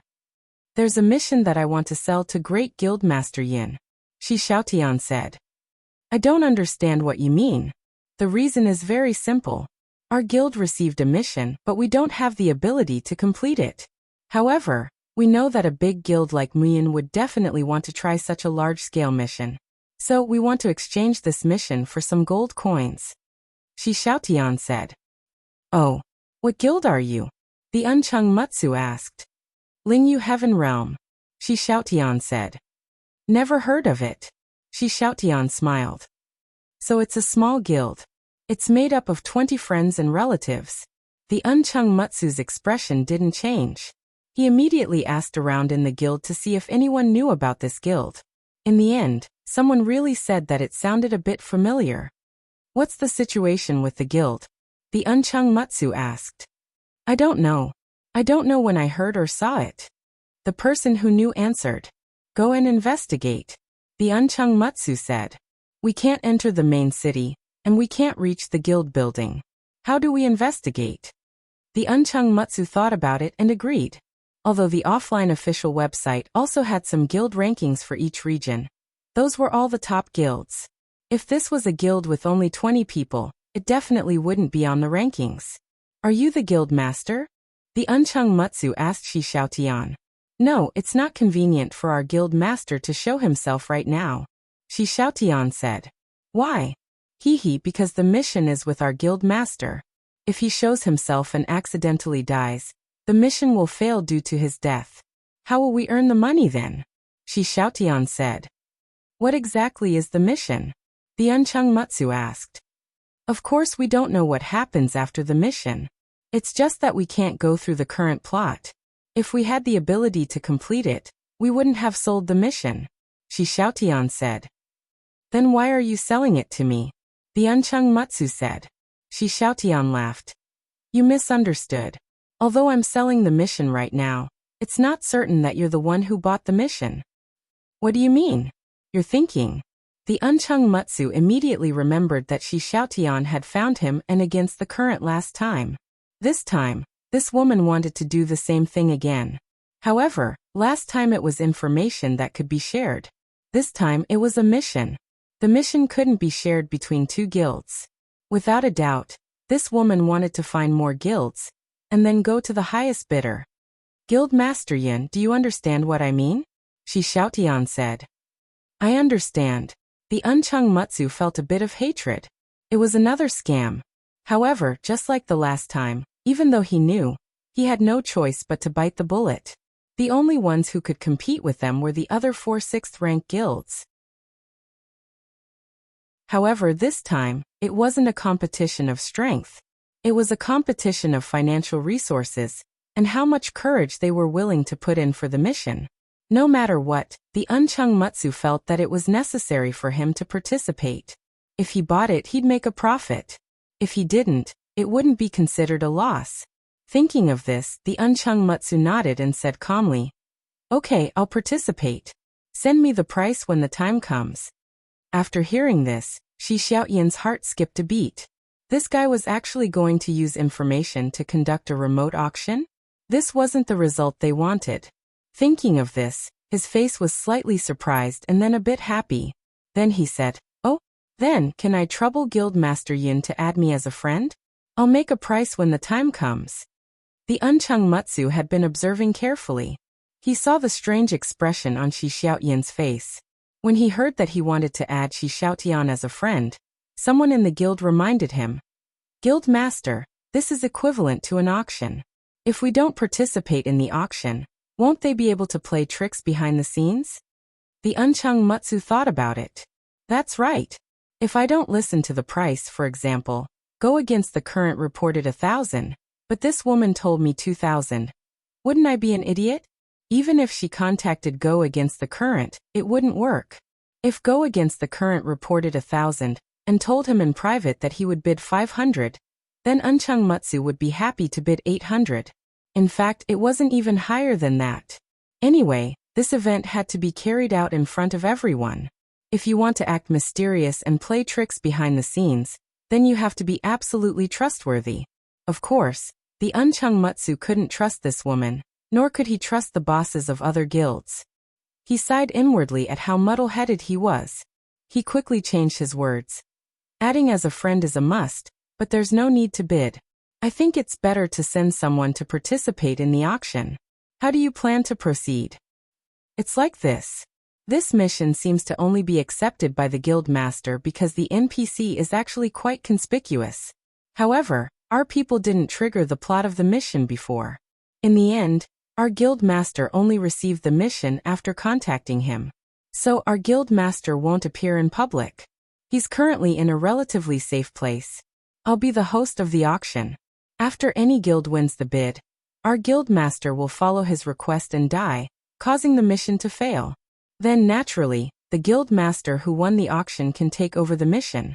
Does Guild Master Yin think that there's any problem with this operation? Shi Xiaotian said. It seems all right. The Unchung Mutsu nodded. Then where is this mission NPC? Yunjiao Lumberyard. If Guild Master Yin thinks that there's no problem, you can send someone you trust over to participate in the auction. After the auction is successful, we can complete the mission first before getting the money. We can still trust the reputation of a big guild. Shi Xiaotian said. Of course, being a big guild didn't mean that they had quality. However, the few big guilds in Cloud City all had a good reputation in this area. There wouldn't be anyone who didn't trust them. So Shi Xiaotian didn't argue on whether to get the mission or money first. After listening, the Unchung Mutsu felt that there was nothing wrong with it. He immediately nodded. Then I'll send someone over immediately. How do we contact each other then? Oh, if it's possible, can we wait for a moment? I still need to go drink and sing. When the time comes, we can go together, Shi Xiaotian said. The Unchung Mutsu heard this and secretly hated it. However, he suddenly had an idea and suddenly said, How much money? How much are you willing to sell the mission for? Shi Xiaotian smiled slightly. This is something that doesn't have a price tag. The value needs to be reflected. How cunning. The Unchung Mutsu gritted his teeth and said, Okay, what's your name? I'll add you as a friend and we'll contact each other later. Shi Xiaotian. Shi Xiaotian left his name and added Unchung Mutsu as a friend before leaving. On the other side, Yin Xiang had already finished visiting the Black Index Finger. The Black Index Finger came from a mercenary group. His trading experience was far richer than the average guild master. Therefore, everything was very simple. Once Yin Xiang stated the purpose of her visit, the Black Index Finger quickly sorted out the details. For example, the remote control to participate in the auction. The black index finger didn't make a joke out of it. He just asked about the mission out of concern. Of course, these were already rehearsed lines. Yin Xiang wasn't nervous. She performed perfectly and answered all of them. In the end, the black index finger gladly said that he would participate in the auction. The two of them visited their respective guilds. At this time, the specially arranged guild master Wuxia didn't have any use at all. The players from both guilds didn't ask about the guild master at all. To them, it was fine as long as there was a mission.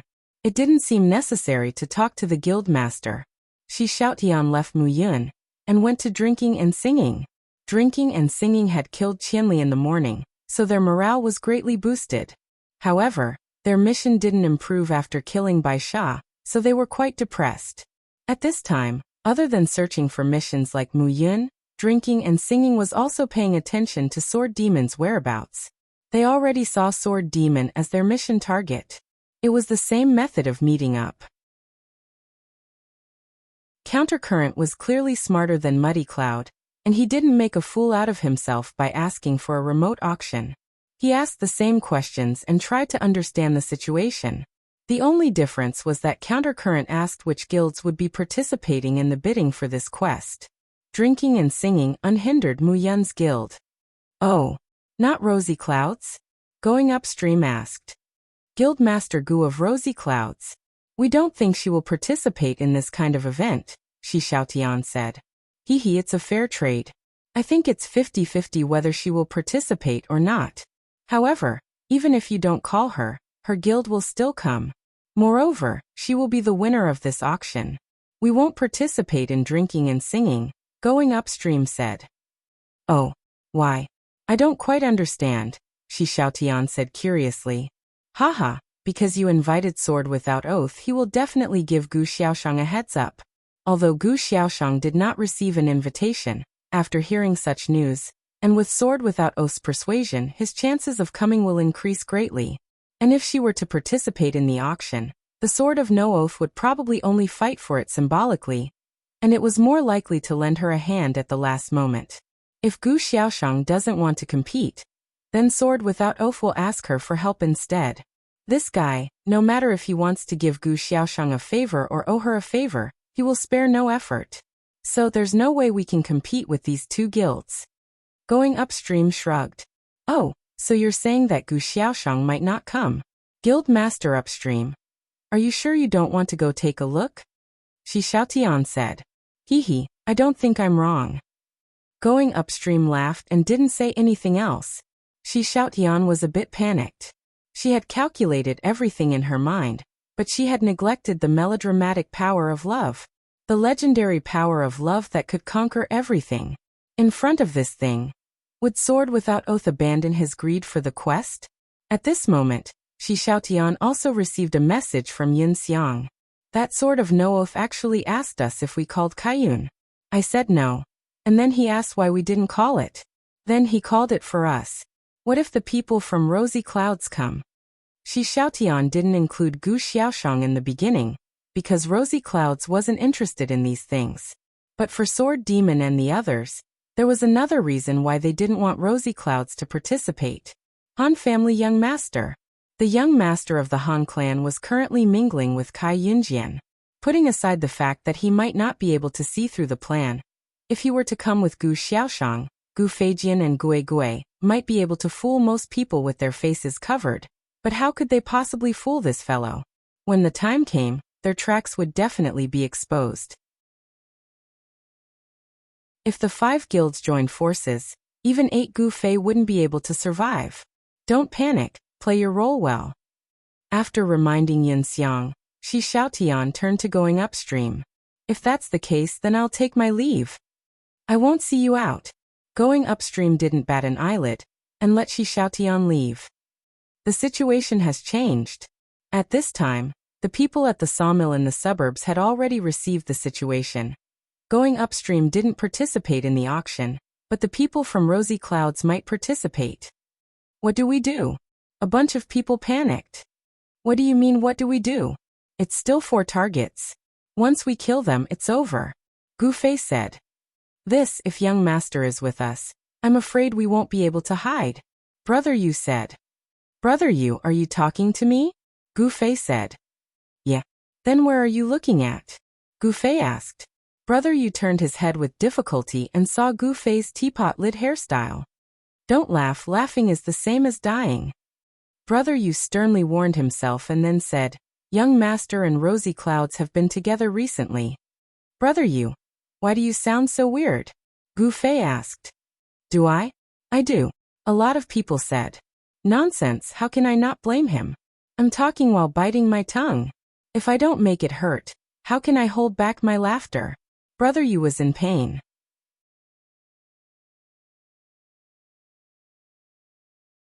Chapter 720. For Gu Fei and the others, they didn't need to think about complicated situations. Just the Han family young master alone was enough for them to die in public. Thinking about it now gave them a headache. Would the Han family young master come? Would he come? Just this multiple choice question alone was a big problem. At this time, there was someone who was quite lonely, Lower Willow. This girl followed Shi Xiaotian and Yun Xiang for a lot of revision. In the end, until now, no one cared about the existence of this guild leader. She didn't even get to perform the part she prepared. As for the suicide mission, this part was just said out loud. There was no need for it to be performed. But at this time, no one cared about her thoughts. After the group heard the news, they immediately started an urgent discussion. Everyone racked their brains, thinking about how to avoid it. I got it. Yutian Shenming was the first to have an idea. He jumped up and shouted, Why don't we tell them that this mission is only for men? Women can't take it. I'm a woman. Lower Willow, who pretended to be the guild leader, said. She was the person who accepted the mission in name. Isn't there no one adding you now? Let's take a gamble. Yutian Shenming said. Gamble your head. It's a bit too late to say this now. Brother Yu said. We shouldn't have set Kai Yunjian as not needing an invitation. We should have set it as not being able to attend. If that's the case, we might be able to muddle through by saying the mission condition first. What's the use of discussing this now? Quickly think of a way. What's the situation with Yin Xiang? Sword Demon said. Yin Xiang was very embarrassed. After talking to Sword Without Oath, that guy went to call Gu Xiaoshang. He didn't ask her anything and just stared at her. Instead, another core member of the guild, Time Reflection, came over to interrogate her. What guild? How many people? Who is the guild leader? What's the situation with the mission? How does the auction work? These were all questions. Yunxiang was prepared to answer as before, but just as she was about to ask who the president was, Shi Xiaotian hurriedly sent a message. When you ask the president, you can't say Lu Xia. We need to prepare again. Stall for time. Shi Xiaotian had already confirmed with Gu Fei and the others that Han family young master should know Lu Xia. Therefore Lu Xia could no longer play this role. They had to find someone else that Han family young master did not know. In this circle of people, the only person that Han family young master did not know was Shameful Face. However, the problem was that if she were to leave now, the guild would be disbanded immediately. If they were to find a replacement, they would have to go to the guild building to apply. It was not a coincidence that the reborn amethyst was in the building. It would take time. How would Yin Xiang be able to delay it for so long? Yin Xiang was capable.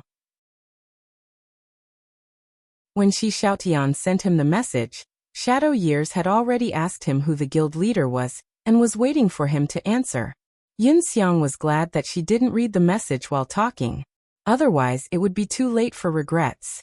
However, how could he delay it now? Yin Xiang could not think of anything that could delay him from answering this question. Talking nonsense with others? That would only make him more suspicious. Yin Xiang, who could not be more anxious, suddenly saw a white light flashing in front of him. After a slight pause, he gritted his teeth and went all out. Forcefully log off. Yin Xiang chose to forcefully log off. Although the resurrection camp was just a few meters in front of him, it was too unreasonable for him to go in and log off. He could only forcefully log off and disappear. Everyone in the game knew that forcefully logging off would not end well. Yin Xiang felt that this would be a good cover. However, he hoped that his luck would be good and the punishment would not be too heavy. He actually used this method. Shi Xiaotian saw that Yin Xiang's name had turned black. He guessed that the other party was asking this question. He had no other choice but to use this ultimate move. Quickly find the best girl to join the guild building. Who is the closest to the guild building? Who is the closest to the guild building? Gu Fei hurriedly shouted in the Reborn Amethyst channel. What's the matter now? It's an emergency. We'll talk about it later. Run towards the building and apply to join. It's very overpowered. The situation is very urgent. Hurry. When had Gu Fei ever been so anxious? The girls didn't dare to be negligent. However, the concept of what was considered close to the guild building was very vague. Thus, almost all the girls were moving over. As they ran, they were still gossiping in the channel. Gu Fei saw that everyone was moving, so he briefly explained the situation. You guys are really tired. Add a few more this time. It's too dangerous to have 20 people hanging off, July said. And the new guild leader candidate was almost the only one. Among the people present, the only one that Han family young master didn't know was Shy Face.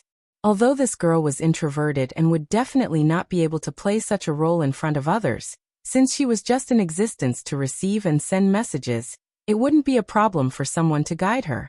However, Sword Demon was a little worried. That brother we aren't too familiar with your cousin. She just joined the guild, and we're going to kick her out to do this. She won't be unhappy, right?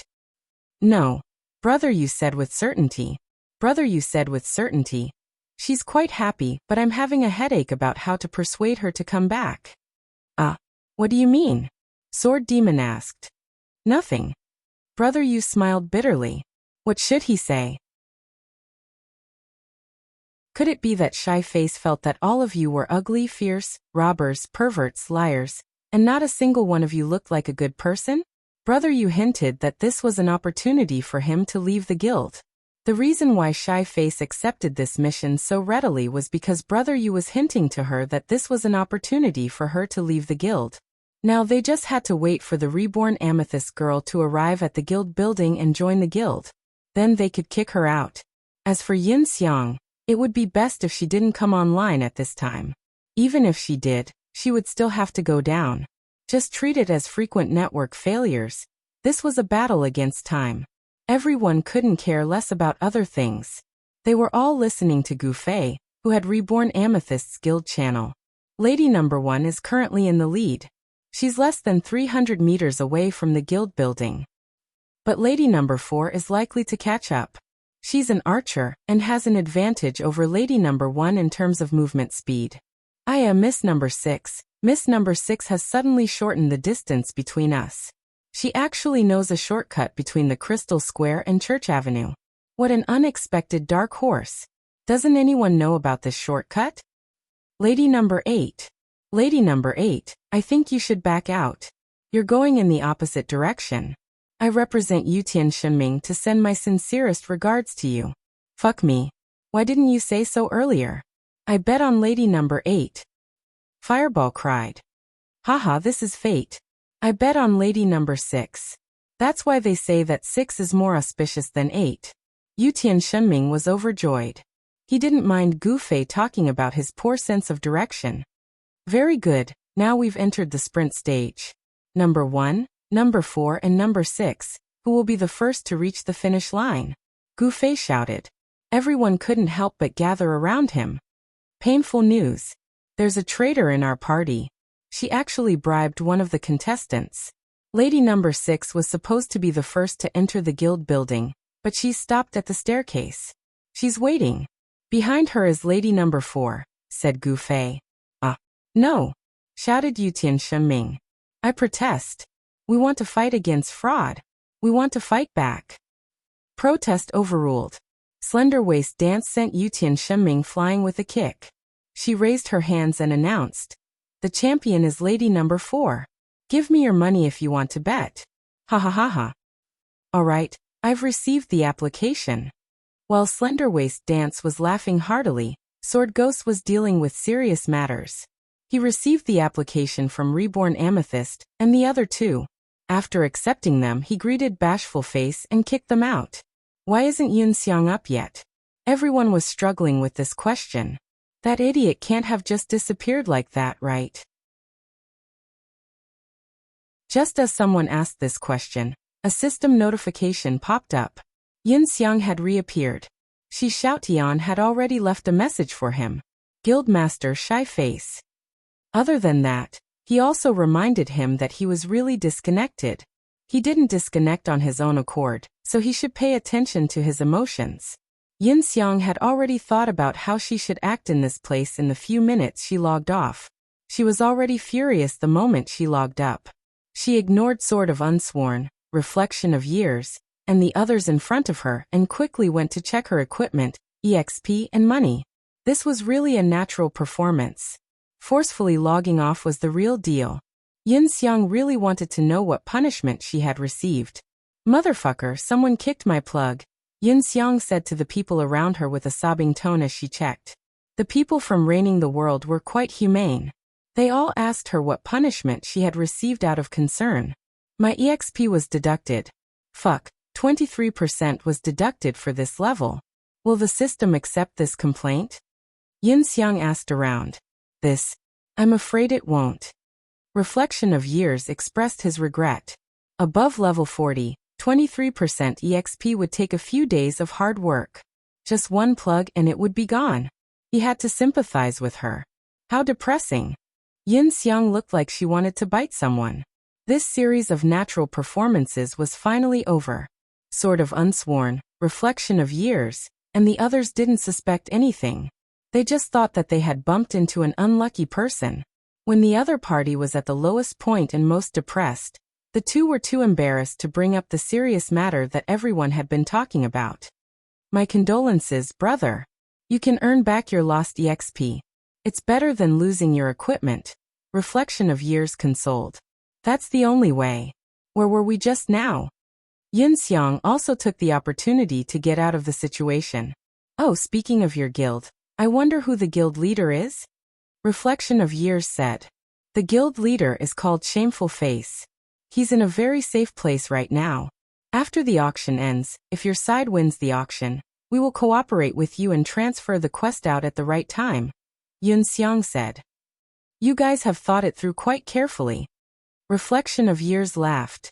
This right time was very important because this quest had been made public. The auction was one thing, but after the auction, would the other guilds use force or some other methods to cause trouble? Receiving the quest wasn't the goal. The key was to complete it. No one wanted to be wiped out after receiving the quest, and then have all their efforts go to waste. This guild leader's name sounds like a girl's?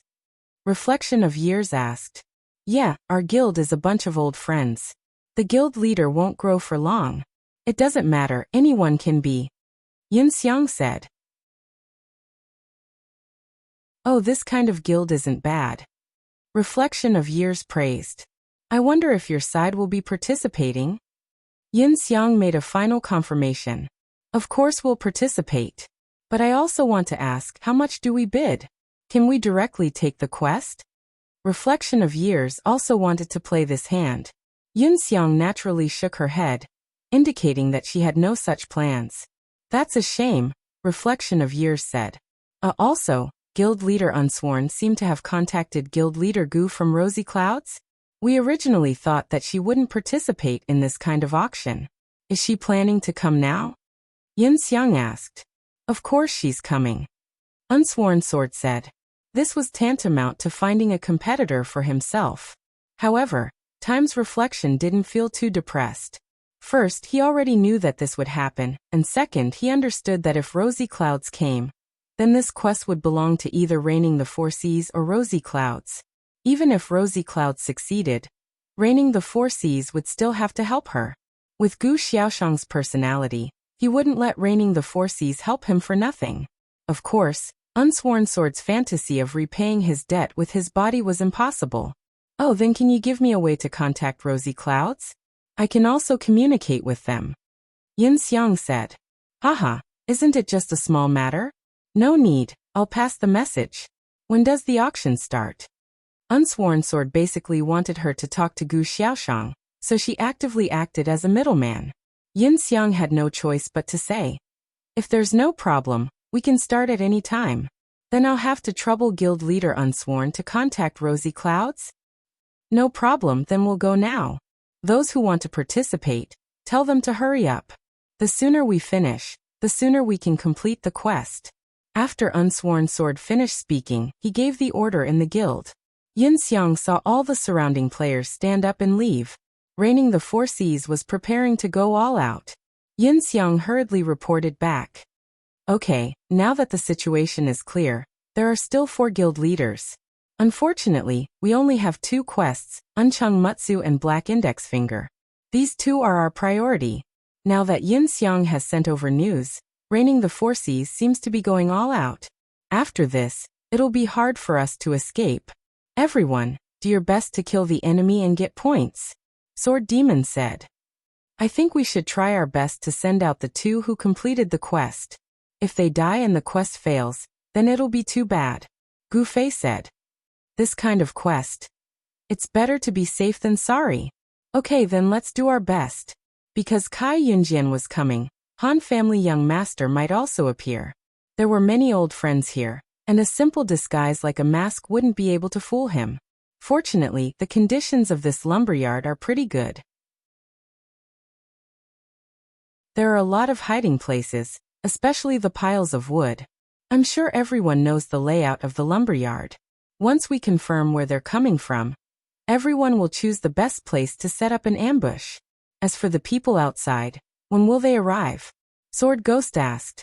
None of them were suitable for this task. Originally, it was supposed to be done by Shi Xiaotian, but now that the Han family young master was here, it was very likely that it would arouse suspicion. Actually, there was already a huge risk to this quest, and that was whether or not the Han family young master knew the name Shi Xiaotian. If he did, then he would be on guard. However, this was something that could not be changed. After working so hard for so long, no one wanted to give up. They could only brace themselves and continue working hard. We can only rely on Yin Xiang to take charge. Shi Xiaotian sent a message back. Sai, can't this brat come back soon? There are so many things I want to tell him. Sword Demon was anxious. If there's no other way, then describe it in the channel. It's very likely that he's coming with Reigning the Four Seas. If we make too big of a move, it'll easily raise suspicion. Shi Xiaotian said. That's the only way. Yin Xiang, are you coming with Reigning the Four Seas? Sword Demon asked. Yes, I'm with them now. Yin Xiang said. Okay, then listen carefully. You'll be in charge of the auction. I'll explain our arrangements to you now. Remember it well. Sword Demon messaged. The 4 major guilds weren't people who would be led by the nose. After agreeing to go to the auction, they had already begun sending scouts to gather information. Unchung Mutsu originally planned to send a few of his brothers to represent Muyun, but when he received news that they could go, he also found out that Reigning the Four Seas was going to be sending a large number of people. This caused Unchung Mutsu to reconsider. If only a few people from his own guild went, would they be bullied? This wasn't a system auction, so what order would there be? What if Unsworn Sword was despicable and found a corner to block his people, or even kill them? How would they participate in the auction then? Black Index Finger had developed the habit of personally attending large group transactions since the mercenary group era. He had originally planned to bring a few of his brothers to this auction, but the scouts reported that Reigning the Four Seas was going to be sending out their entire army. Damn this uncultured thing. Black Index Finger cursed. This was an auction, not a PK. Why would they bring so many people?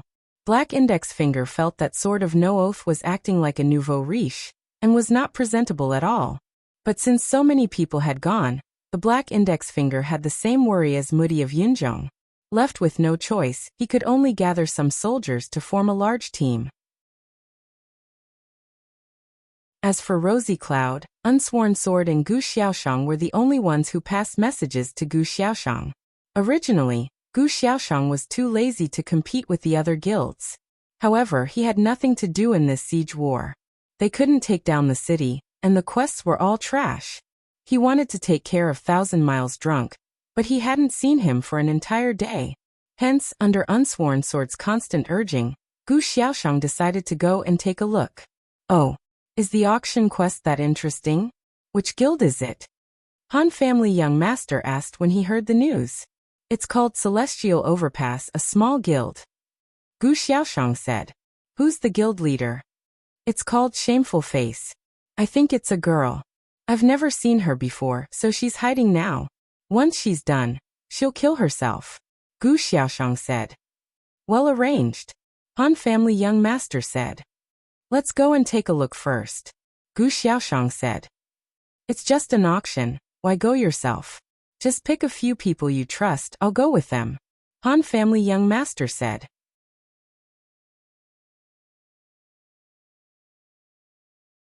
Chapter 721.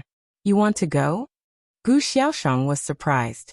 The Han family young master's goal in joining them was to deal with Qianli's drunk and sword demon. Apart from that, he didn't care about anything else. Now that he suddenly volunteered, Gu Xiaoshang couldn't help but be suspicious. Do you think there's a problem with this? I can't see the problem, but I have some suspicions. Han family young master said. You suspect that it's Qianli's drunk and sword demons guild? Gu Xiaoshang had heard about Qianli's drunk and sword demons guild from Han family young master. I can't be sure, but their guild has definitely been established. Han family young master said. How do you know? Gu Xiaoshang asked. Just ask. Han family young master said. Then can we just ask them now? Gu Xiaoshang asked. I asked them, but they pretended not to know. Han family young master said. Pretended not to know. Looks like you're very suspicious of them? Gu Xiaoshang laughed. Qianli's drunk, and the others already had a quest to assassinate the guild leader. Right now, this quest just so happens to have such a condition in the auction. They need the guild leader to receive it. The guild leaders will gather together and complete the quest. Give me a reason to not suspect them. Han family young master said. Then what do you think we should do now? Gu Xiaoshang said. This. If it's true, then I think they have the determination to complete the quest first. So even if we pretend to be the Oreo behind, it's useless. The people from the other 3 guilds are more than enough to drown them. So it's better to stop their assassination plan from the root. We'll need to communicate with the other guilds, Han family's young master said. How do we communicate? Gu Xiaoshang asked. It's very simple. It's just an auction. Don't go to the chairman. Just send some Tom, Dick, or Harry there. Han family young master said. Fine, we'll send you, Gu Xiaoshang said angrily. This person really had no filter on his words. What Tom, Dick, or Harry? With these words thrown here, how was it convenient for him to send more people? Whoever she sent out would become a nobody in the eyes of her guild leader. Of course I can go, but you should at least send me a few helpers. The Han family young master smiled disapprovingly. As such, Gu Xiaoshang began to call out his troops in the guild. At the same time, he sent a message to Unsworn Sword. Unsworn, you have to be more careful in this matter. Beware of traps. Oh, what's wrong? Unsworn Sword took Gu Xiaoshang's words very seriously.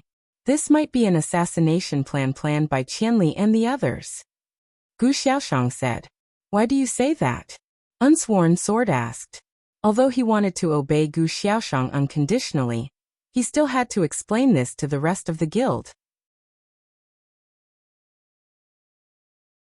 Without clear evidence, he could not just turn around and say, Gu Xiaoshang said that this auction is rigged, so he won't be participating anymore. If he really did that, he would definitely lose his position as the guild leader.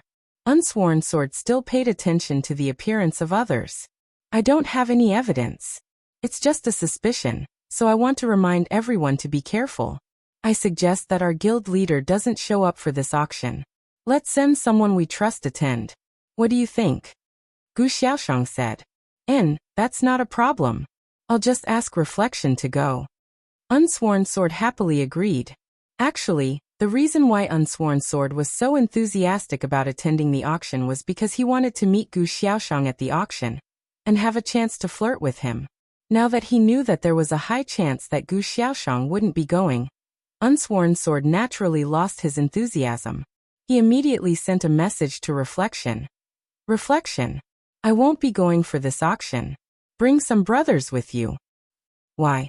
Reflection was right beside Unsworn Sword. It was strange that he actually received this guy's message, But he didn't say anything and replied with another message. I've thought about it. Say, what if this is a trap set up by Qianli's drunk to lure us guild leaders over, and then kill us? What should we do? So I think it's best if I don't go personally. Unsworn Sword said seriously. Is that so? Reflection was suspicious. Is it because Gu Xiaoshang isn't going? I can't deny that it's because of that, Unsworn Sword said. Damn. Reflection replied. At the same time, he glanced at Yin Xiang, who was following beside them. He turned his head and said to him, Brother Yin Xiang, I'll go with you to the auction later. Oh, where's guild leader Unsworn? Yin Xiang asked. He's waiting outside. Reflection said indifferently. Yin Xiang was also trained from this mission. He quietly replied with an "oh" and quickly sent back a message. There's a change in the situation. Unsworn Sword said that he won't be participating in the auction.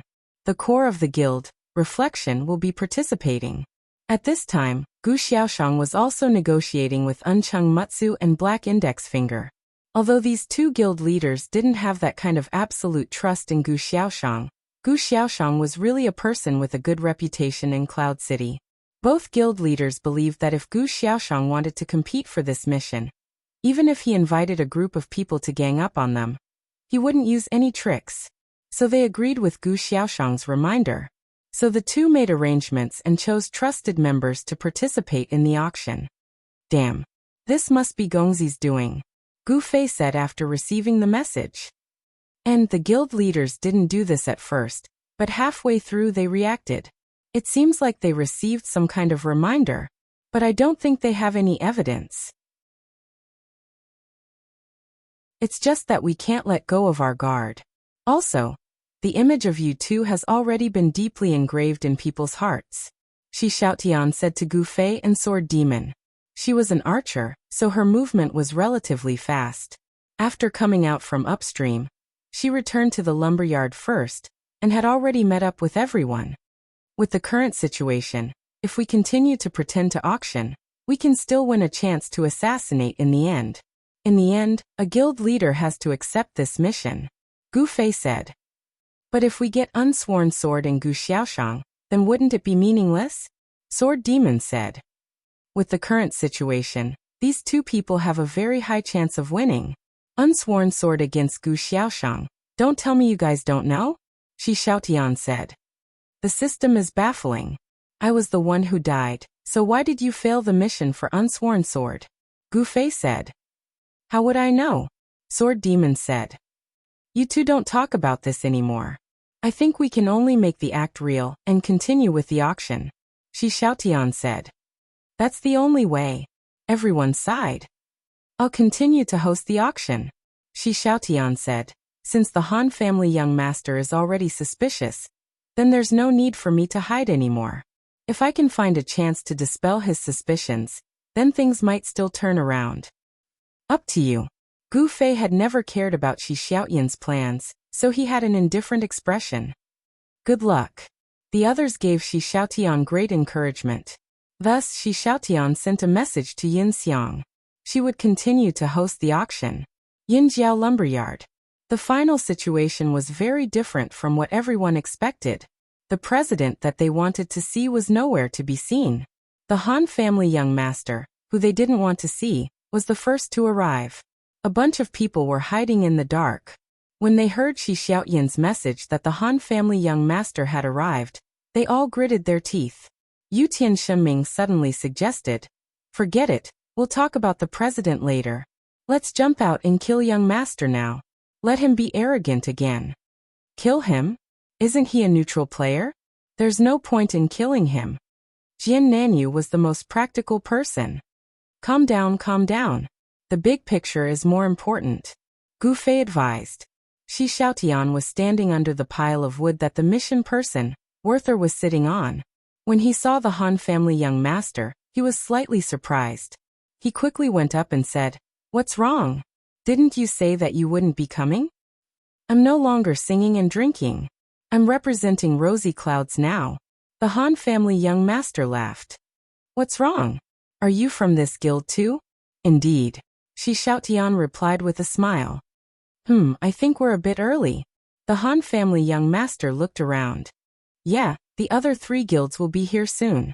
The auction will be held here later. Let's wait for a bit. Shi Xiaotian said. Okay. The Han family young master nodded and began to look around. He looked here and there, but he couldn't find what he was looking for. At this time, the reflection of years arrived with a few players from reigning the world. When he saw the Han family young master, he nodded as a greeting and asked quietly, "Did you find anything?" "Not yet." The Han family young master shook his head. Maybe they received the message that the president won't be coming and left. Anyway, don't put the quest before the money. Of course. The reflection of years nodded. The reflection of years was also the first to arrive. Behind him were the representatives from Muyun Guild and Black Alliance.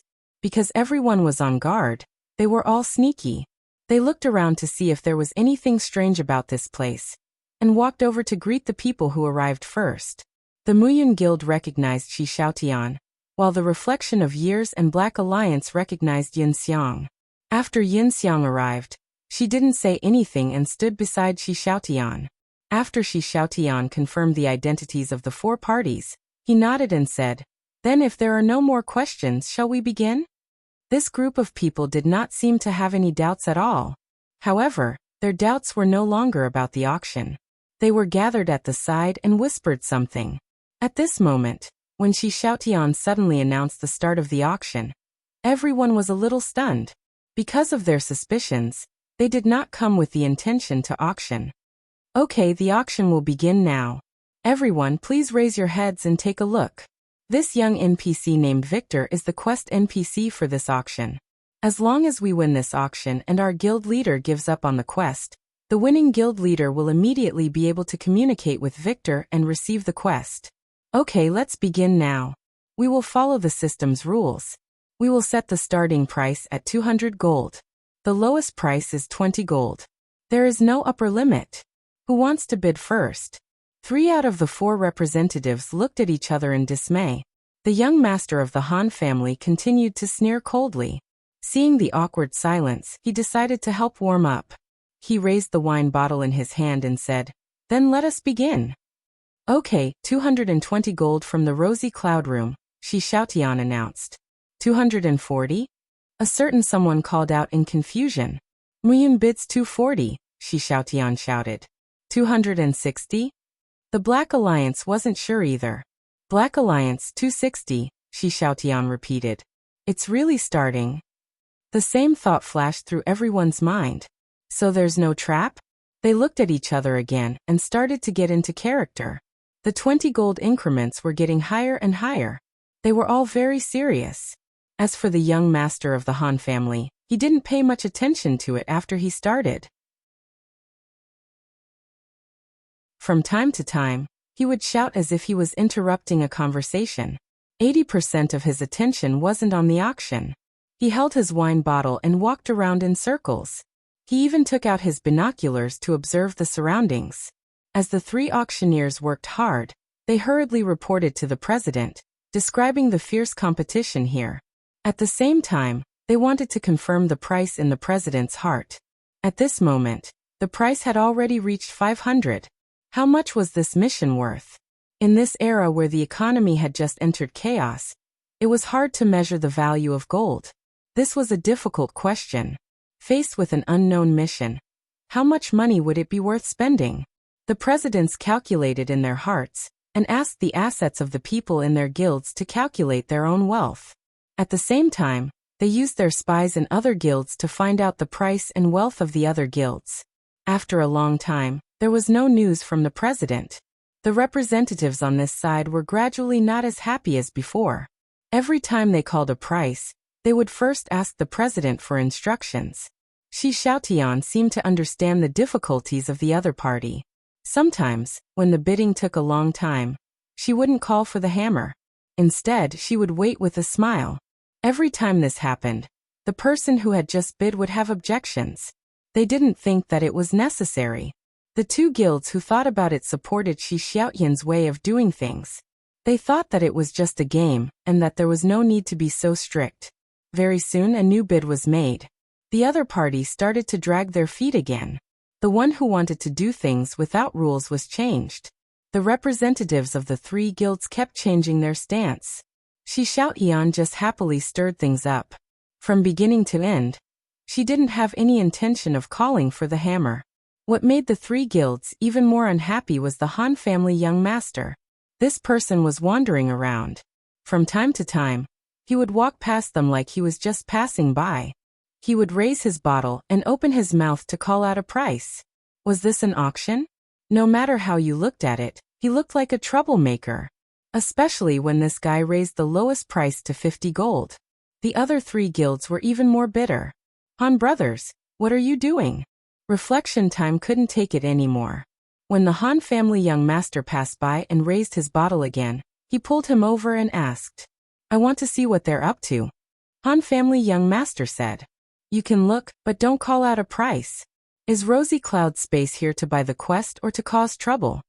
Reflection Time said. The people from Black Alliance and Gathering Clouds were even more unhappy with the Han family young master. When they saw the two of them whispering, they immediately came over and shouted, What are you doing? What are you two sneaking around for? Make it public. Make it transparent. The two of them strongly requested.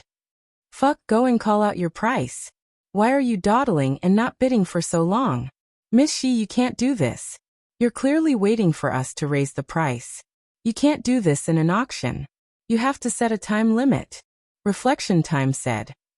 Fuck, what time limit? Didn't you think about it just now?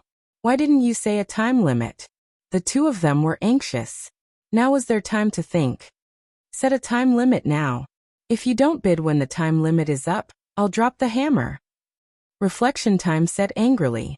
Fuck, your guilds have already finished discussing, right? We're not done yet. I'm not doing it. Actually, the few of them knew what they were thinking about. They were just going back and forth to communicate with the guild leader. Now that Reflection Time suddenly became firm, they thought that this guy might have received instructions from the guild leader, but they hadn't even come to a conclusion yet. Of course, the two of them wouldn't do it. They were arguing for what was right. In the next second, the guy from Black Alliance changed his words. Okay, then let's discuss a time limit. Fuck, you guys have a conclusion too, right? Mu Yun's representative was instantly abandoned by his allies. He wanted to cry, but no tears came out. He could only ask Unchung Mutsu for help. Guild leader, what's the most we can bid? Hurry up and give us a price. We can't take care of you all the time. We're about to announce a new rule. They won't wait for us to discuss. If we don't bid after 1, 2, 3, then they'll drop the hammer. What's the bid now? Unchung Mutsu asked.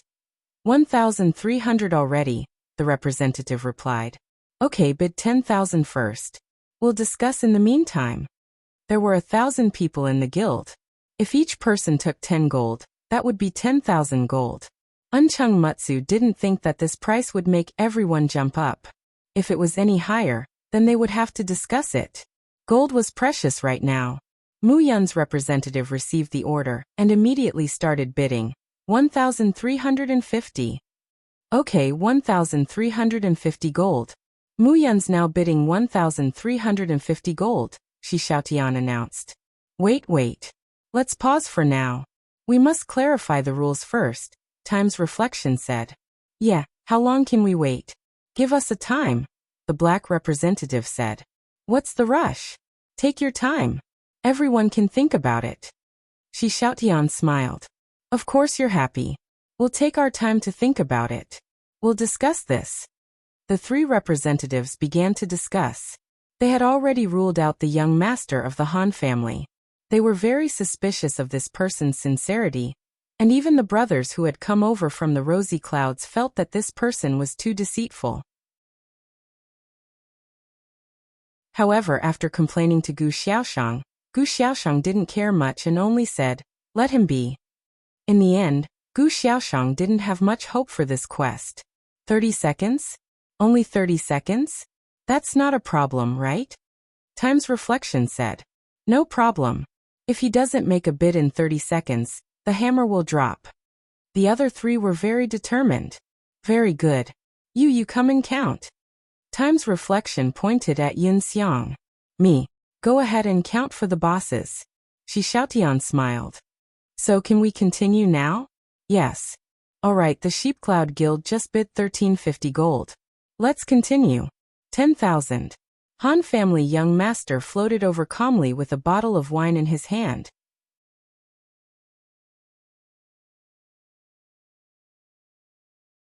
Chapter 722. Reflected Years was furious, the black representative was furious, and so was Muyun's representative. Coincidentally, the leaders of the three guilds agreed to give them 10,000 gold coins for the time being. Everyone had the same idea. There were 1,000 people in the guild, so 10 gold coins for each person wasn't a big deal. Now that the bid was only 1,000 gold coins, there was a lot of room for the upper limit of 10,000 gold coins.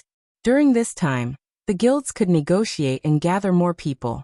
The best result would be to end the battle within 10,000 gold coins. In the end, as soon as the three of them reached the upper limit and regained their confidence, the Han family's young master, who they didn't see as a competitor at all, casually walked by and called out the price to 10,000. The three of them were dumbfounded. They looked at each other, and then at him. Shi Xiaotian didn't care. He knocked Yun Xiang, who was beside him. Time it. Yun Xiang was also stunned. She hurriedly did what Reflected Years had asked her to do and started to time. In order to create a sense of pressure, the countdown method was still used. 30, 29, 28, 27. Yun Xiang counted seriously. No, not this time. Reflected Years seemed to have woken up from a dream and suddenly shouted.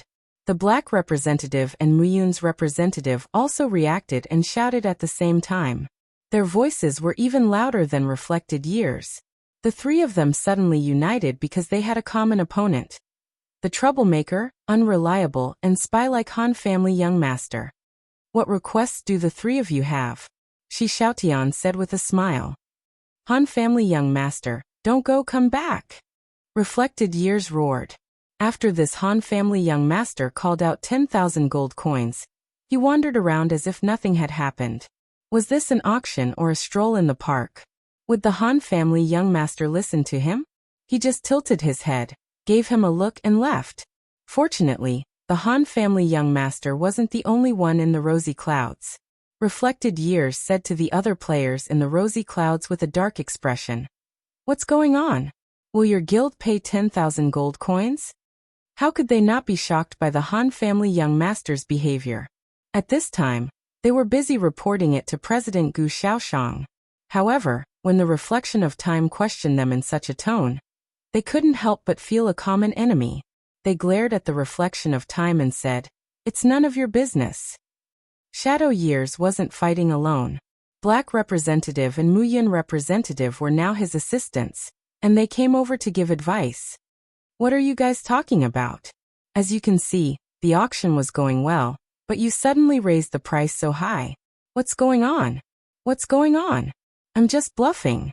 If you want it, then state your price. If you don't want it, then give up. What's with all this talk? The players in the rosy clouds' tone suddenly became more and more forceful because they had received instructions from the president. 10,000 it is. We can still afford it. What are you guys making a fuss about? They were ashamed of being lectured by the president. Then, they felt that Han family young master's unusual bid had shocked the representatives of the three major guilds. It was a very satisfying thing, so they happily stood on the Han family young master's side. At this time, Yun Xiang's countdown had reached 10, and it was already 9876. Stop first. This is a special situation. We need time to think about it. Reflected Years hurriedly came over and shouted. He felt that the auction house wouldn't refuse this request.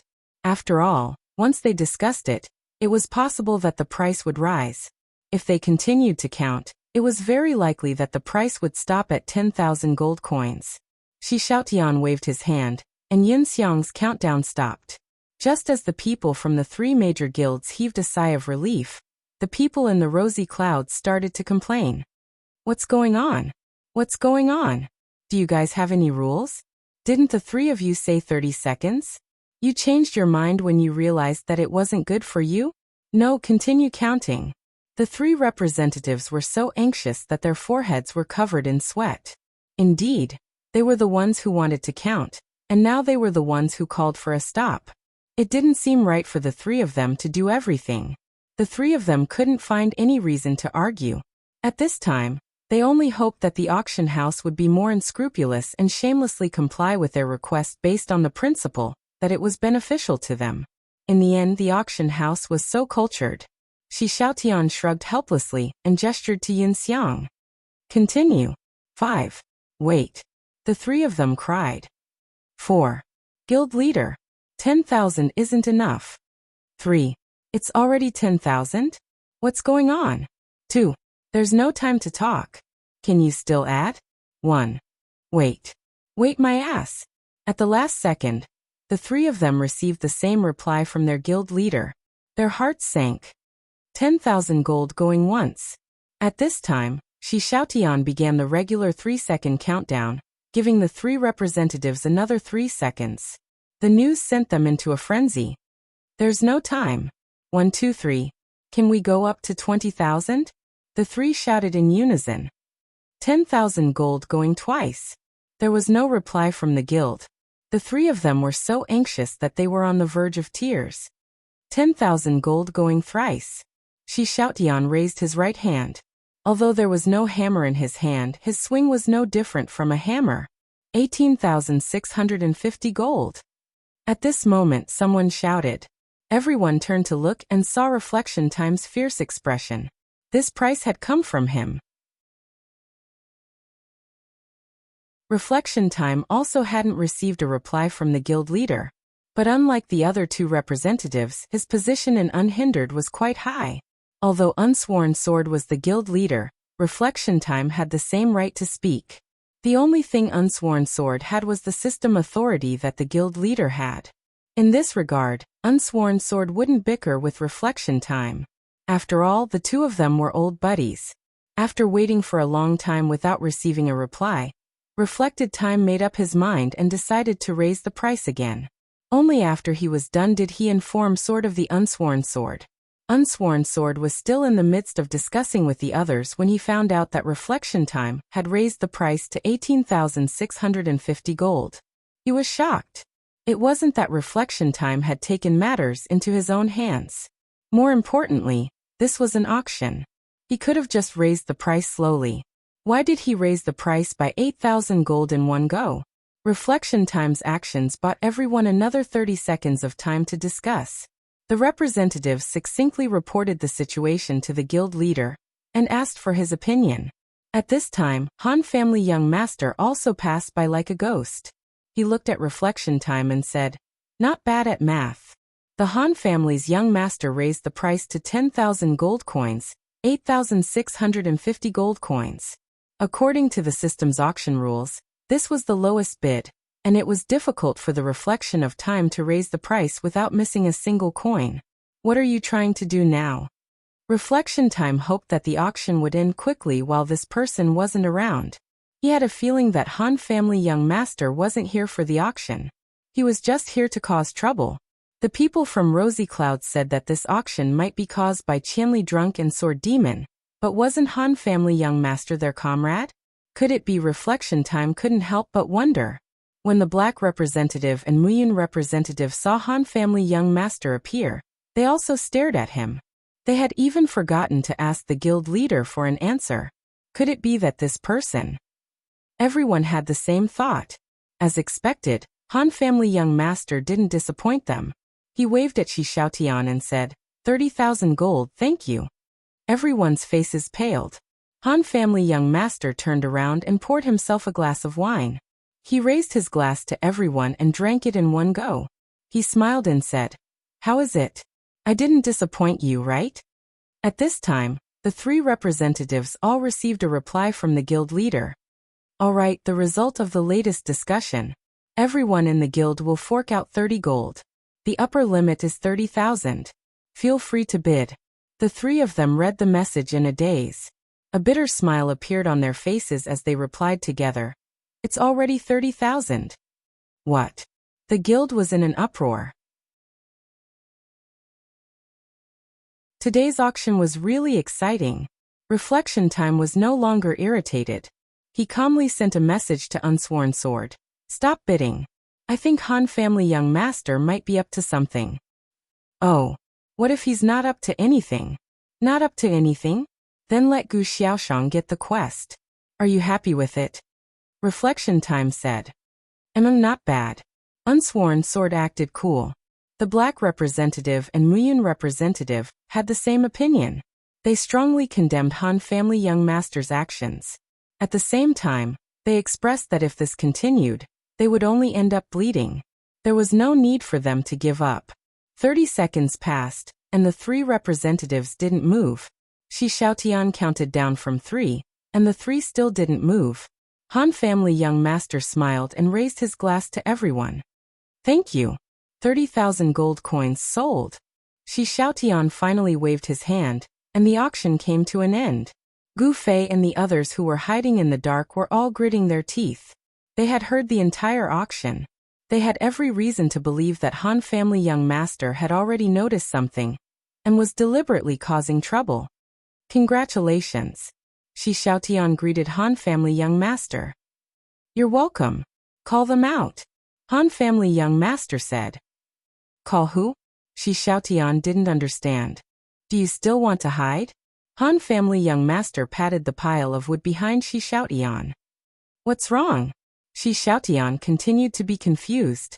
The young master of the Han clan raised his head, and the people he had brought with him all stepped forward. Push it down. Han family young master pointed at the pile of wood.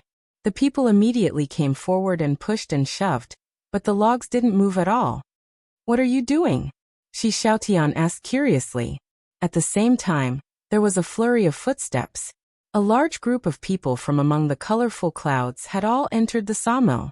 Han family young master waved his hand and pointed at the piles of wood around them. Let's take a look. Wait.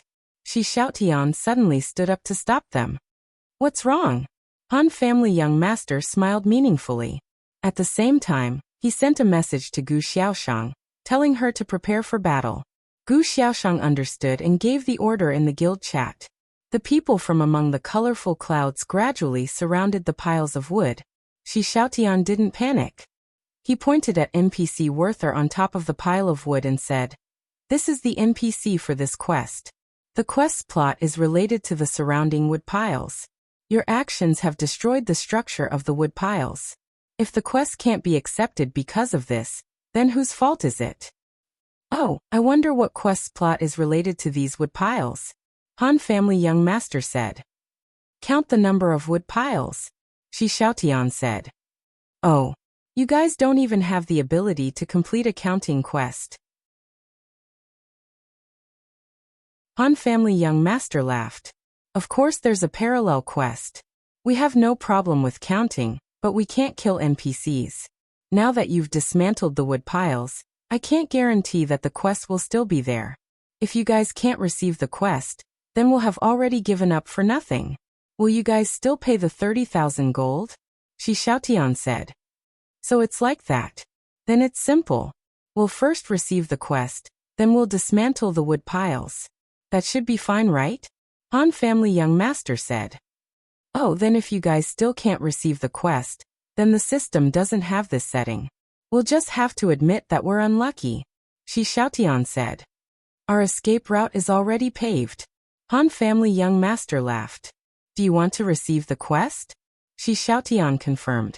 The quest needed to be received by the guild leader. Gu Xiaoshang had already arrived at this time. He was called over by Han family young master. After nodding his head, Shi Xiaotian pretended to send a message and nodded his head. Okay, we've already given up on the quest. As long as you receive the quest, please pay. Okay. Gu Xiaoshang nodded his head. NPC Werther was on top of the wood pile. Gu Xiaoshang said as he prepared to go up and receive the quest. Han family young master moved to Shi Xiaotian's side and tilted his head. There's really a quest? Of course. Shi Xiaotian laughed. Gu Xiaoshang was already halfway up when Han family young master suddenly had a thought and hurriedly said, Wait, don't go up yet. Gu Xiaoshang turned his head, expressing his confusion. Is this pile of wood sturdy enough? The young master of the Han family suddenly walked forward and patted the pile of logs. What do you mean? Shi Xiaotian asked.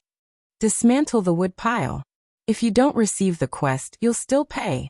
Is that okay? Han family young master said. As long as there's money, we don't care. Shi Xiaotian shrugged his shoulders. What do you mean? Gu Xiaoshang didn't understand. Come down.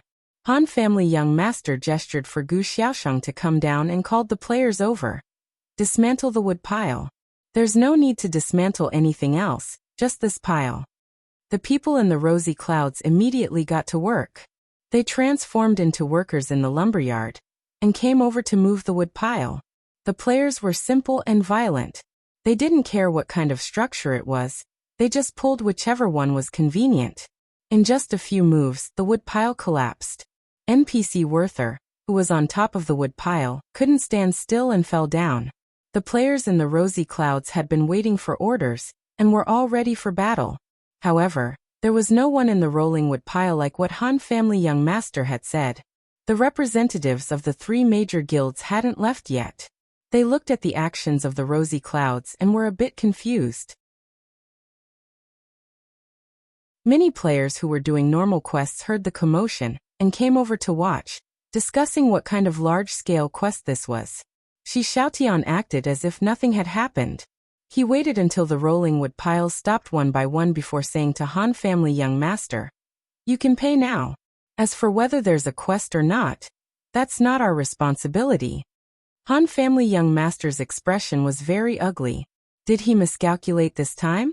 But the truth was right in front of him. There was no ambush in the lumberyard. He had thought that the wood pile was hollow, and that there were players hiding inside. NPC Werther was on top of the wood pile, and had to climb up to accept the quest. If the wood pile was empty and there was no support, Gu Xiaoshang would immediately fall into the trap and be slaughtered. Han family young master had predicted that this would be the step of the auction. However, there was no one. What was worse was that although there was no quest, the other party had already used the previous auction to escape. The 30,000 gold had to be spent. Gu Xiaoshang didn't care about that and walked up to talk to Werther. The boy's silly lines didn't seem like he had a quest at all. Shi Xiaotian looked at Han family young master sympathetically. How unfortunate. Han family young master looked at Shi Xiaotian and didn't say anything. He casually took out 3 money bags from his pocket. Perhaps there was a mission, or perhaps there was no mission at all. However, due to the young master of the Han clan's misjudgment, there was now a situation where there was no mission but he had to pay the gold coins. The young master of the Han clan did not hesitate, and decided to bear the burden himself. He threw the 3 bags of coins to Shi Xiaotian and said, "You win." "Same to you." Shi Xiaotian smiled and turned to Gu Xiaoshang. "It's a pity that guild leader Gu didn't receive the quest. Perhaps you can try piling up the wood again, and send the NPC up again." Reflection Years and the other 2 guild representatives were having a great time watching this. There was no quest, but the money was still paid. Moreover, it was from Han family young master's own pocket. There was actually such a great thing in the world. The 3 of them tried very hard not to laugh out loud. Reflection Years and the others had been ripped off by Han family young master many times. Now that they saw him lose 30,000 gold for nothing, it was as if the heavens had opened their eyes. Gu Xiaoshang walked in front of Han family young master and clicked his tongue. "You're rich." "So," Han family young master said. "Don't say that I'm not loyal. Here, I'll give you 20,000 gold. Don't feel too bad about it," Gu Xiaoshang said. "No need, it's just a small amount," Han family young master said. "What do you think about this?" Gu Xiaoshang was a straightforward person and didn't push things around with Han family young master. He directly threw the money at Han family young master. In the end, Han family young master didn't even take it. He allowed the 2 bags of money to fall to the ground and kicked them back like he was kicking trash. He said, "The quest definitely doesn't exist. However, there's one thing I'm not sure about. Is this a trap set up by drunk Qianli, or is it a scam set up by this girl? If it's a trap set up by drunk Qianli, then the goal shouldn't be money, right?" Gu Xiaoshang said. "Of course not." Han family young master said. The other 3 guilds had already retreated when the 30,000 gold hit the hammer. Of course, they were still concerned about the quest. Apart from leaving the 3 representatives behind, they also left some people behind to see if there were any opportunities to take advantage of the situation. As for the others, they returned to their positions. Those who ran quests continued their quests, and those who did reconnaissance continued their reconnaissance. The guild leader brought the remaining members back to the resurrection camp and set up camp. Guild leader, there's something up ahead.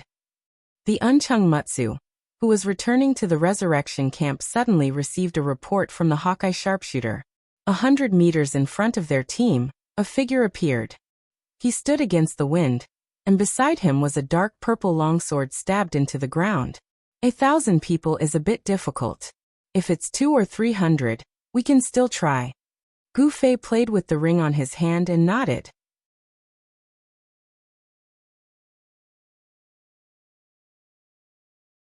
Chapter 723. Brother Zue, you're exposing yourself. A voice yelled beside Gu Fei's feet as he was putting on the ring he borrowed from Strange Eye. Stand up, why are you lying there? You're so ugly, Gu Fei frowned. It's an ambush, Fireball said, still lying in the bushes. They're here, Gu Fei said. They're still a few dozen meters away. Brother Zue, you're up too early, Fireball said. You should hurry up too. You're the one who's going to deal the last blow. Gu Fei stomped on him. Brother Zue, you shouldn't be doing this. They haven't even entered the ambush range. Fireball struggled to his feet. The enemy was still 100 meters away. Yet the ambush was exposed so early. Fireball was not used to the style of an ambush. I don't need you to teach me how to fight, Gu Fei said disdainfully. Damn it, is it Qianli's drunk? Since they were still 100 meters away, they could only get a rough look at the Muyun Guild. However, from the description, it seemed like Qianli's drunk. Unchung Mutsu mumbled to himself. He had his doubts too. Is he coming for us? Someone asked. It can't be right. Did we provoke him? Currently, the various large guilds were very careful. Not provoking 1,000 miles drunk was a major rule. There's another one. Who's that? I think he's a mage too. Guild leader. Didn't Rosy Clouds tell us that Qianli's drunk has established a guild to defend the city? Someone asked Unchung Mutsu. Rosy Clouds had learned about it through the Han family young master. Of course, no one had any reason to keep the secret for Gu Fei's group. They had already informed Gu Xiaoshang as much as they could, including the Muyun Guild.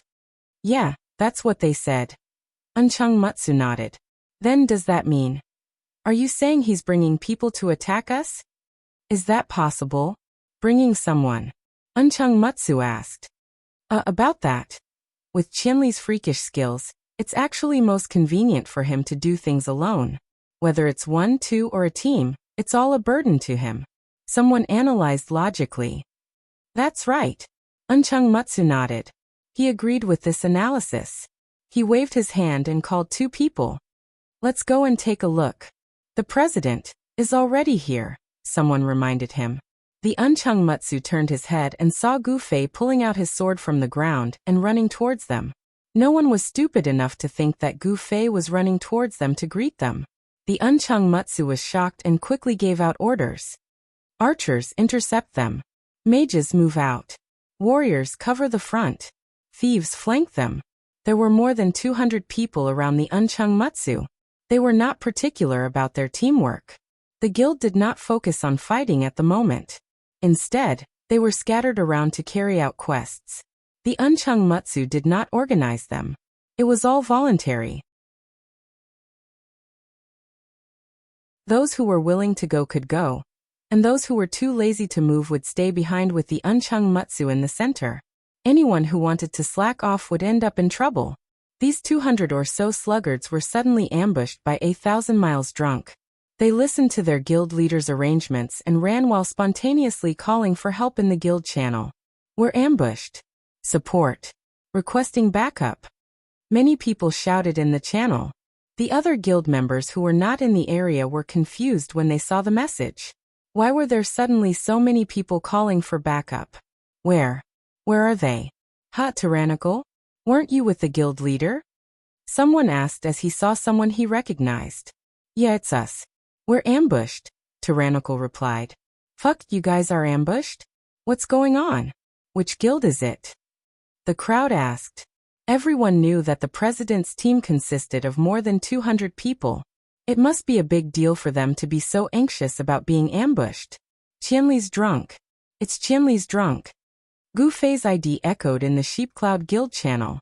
Fuck, calm down. The Unchung Mutsu was furious. They had just rushed over and had not even hit anyone yet, but they were already so scared. How embarrassing would it be if word got out? So what if Qianli's drunk? Did everyone forget that out of all the major guilds in Cloud City, they were the first guild to be killed by Qianli's drunk? It wasn't like they had never fought before. He was strong, but there was no need for them to be this scared. Dancing Wine was killed by 1,000 people?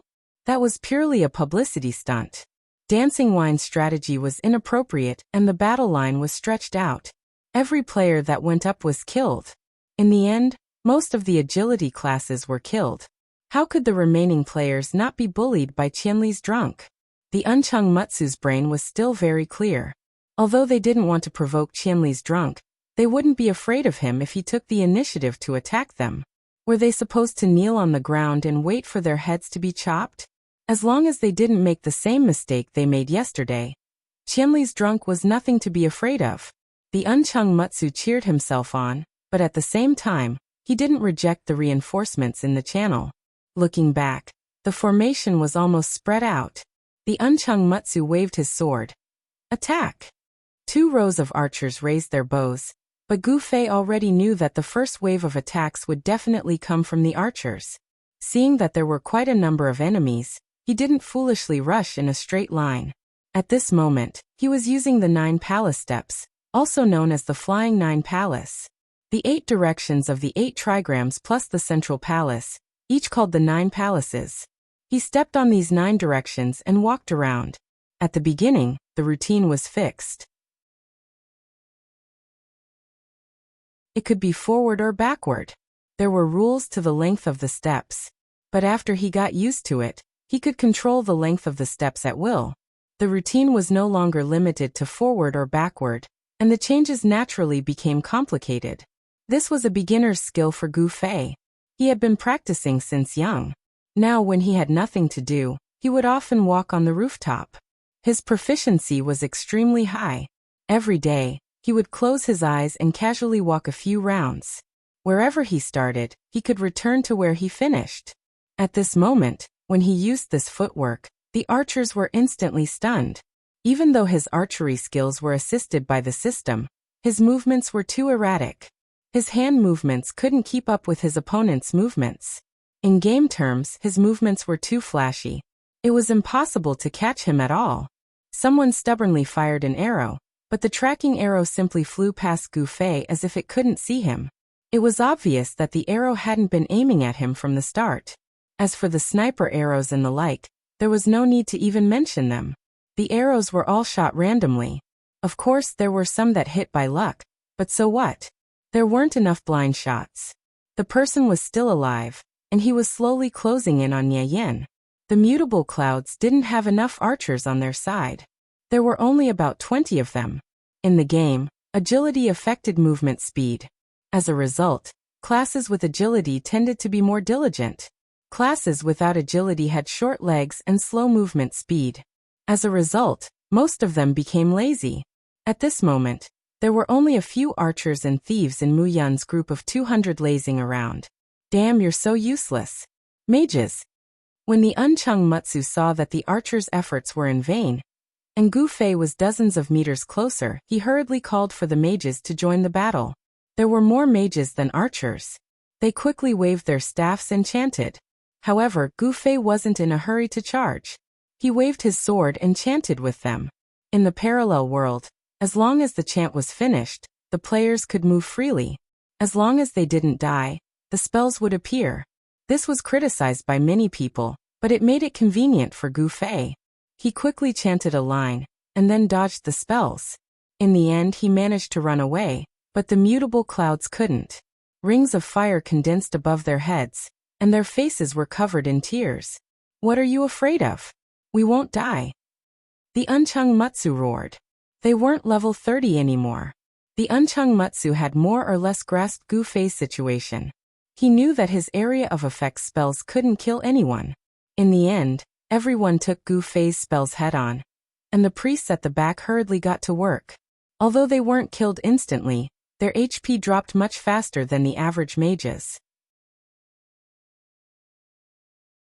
Everyone anxiously shouted for the priests to heal them. With so many people standing around, the priests were in a mess. Some people were healed by 3 to 5 priests at the same time, and some were ignored. In the chaos, Gu Fei unkindly returned to throw spells again. This time, it was the 1,000 layers of flames of the flaming tree. This time, the mages were all waiting for the priests to help them. They didn't counterattack. Gu Fei didn't need to dodge after casting the spells. He used the lightning spell to shock people again. His eyes were very vicious, and there was no priest to help him. The 1,000 layers of flames of the flaming tree rose again. The priests were still alive. The Unchung Mutsu felt that his team was really strong. He was very satisfied. He raised his sword and continued to command, "Spells counterattack." All the mages turned around and stared at the Unchung Mutsu. One of them said, "President, there's a fire, we can't cast spells." When a mage chanted, any attack would be interrupted. At this time, the 1,000 layers of flames of the flaming tree burned once per second. It was impossible to chant any spells while standing on it. This kind of command mistake definitely wouldn't be made by against the current. He was a mage himself. The Unchung Mutsu was a warrior. It was inevitable that he didn't put himself in the other profession's shoes. He didn't let everyone dodge just now, but now they couldn't counterattack. While he was stunned, Gu Fei rushed over. The world record for 100 meters was more than 9 seconds. Gu Fei wasn't that fast, but 5 seconds was enough for him to run 30 meters. Before the mages could retreat from the sea of fire, Gu Fei finally arrived in front of them. "Warriors block." The Unchung Mutsu roared, and all the warriors stepped forward. This was the main profession of the Unchung Mutsu. He was very skilled in commanding. There were tanks, berserkers, shields, and axes. They formed a fan shape and prepared to hold Gu Fei hostage. Gu Fei knew that the warriors had thick skin. If he couldn't kill them in one hit, he would be finished if they caught him. He quickly began to retreat. The Unchung Mutsu was proud. He pointed his sword towards the sky. Suddenly, a group of people appeared behind Gu Fei and rushed towards Gu Fei with a roar. Gu Fei looked back. There were many bandits, but bandits weren't warriors. Gu Fei didn't know what they were excited about and what they were proud of. He turned around and rushed towards the encirclement of the bandits. His dual flames flashed twice. Those who were hit by 2 died, and those who were hit by 1 died. In short, it was as if the bandits didn't exist when they tried to block Gu Fei. The Unchung Mutsu raised his sword and shouted, but just as he shouted, "Kill me!" Gu Fei had already cut a big hole in his encirclement of bandits and rushed out. The Unchung Mutsu didn't expect the bandits to be so weak in front of Gu Fei. They couldn't even buy him a little time. Before he could think of the next command, Gu Fei had already turned around and started slaughtering the bandits. At the start of the close combat, the mages were once again put in an awkward position. They didn't have any firepower under their feet, but Gu Fei was surrounded by their companions. They couldn't use AoE spells, and as for other spells, they could only look at a bunch of warriors and thieves. They couldn't even find Gu Fei, so how could they use spells? Similarly, the archers couldn't be of any help at this moment. The Unchung Mutsu was also anxious about the situation over there, but all he saw was fire and white light. The mages and archers were surprised to find that they could see Gu Fei again, because the crowd around him was obviously thinner. Gu Fei killed more fiercely this time, and his mana was drained very quickly. He couldn't afford to use mana cycle anymore, so he quickly teleported away and ran leisurely while waiting for his mana to recover. The Unchung Mutsu saw that Gu Fei suddenly ran away, and he had an idea. He was overjoyed and said, "He's out of mana, chase after him." It was true that he was out of mana, but it didn't mean that he would be out of mana forever. Moreover, the bandits over there had already been cleared by Gu Fei. A group of warriors saw Gu Fei's speed and chased after him for 2 steps. They all turned around to look at the Unchung Mutsu. Chase. Chase what? Gu Fei had already fought for a round, and Fireball had only crawled halfway. Gu Fei walked around to recover mana, and saw Fireball carefully crawling on the ground. Why are you lying down again? Gu Fei didn't know whether to laugh or cry. Brother Zui, I'm not as skilled as you. Damn, what were you twisting just now? Fireball said. 9 celestial steps. You wouldn't understand even if I told you. Come, let me borrow your power. Gu Fei suddenly threw his sword and robe to Fireball. Mu Yun's people widened their eyes. What was the meaning of this? Was he going to take off his clothes and fight bare-chested? This wasn't a martial arts film, brother.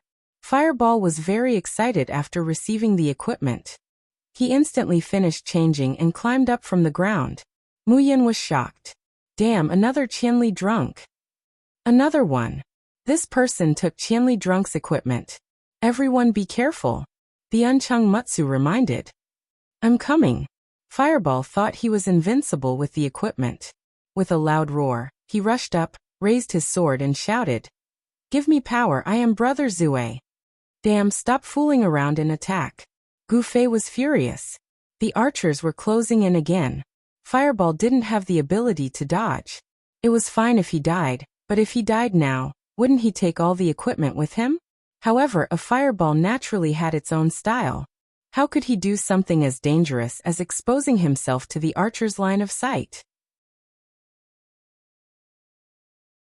After roaring twice, the fireball immediately returned to its wretched state and crawled back onto the ground. There was a scientific basis for this. On the battlefield, didn't infantrymen lie on the ground to reduce their area of attack? Fireball's move was very effective. A person lying on the ground became a headless person, rolling left and right on the ground. It was as coquettish as the 9 celestial steps. The archers were in pain. How could there be such a despicable person? Some of the archers' heads were almost on the ground, as if they could see where Fireball was. My clothes! Gu Fei was furious. Fireball rolled on the ground, and the dark night robe was finally no longer black. Blazing 3,000 layers flames. Rise!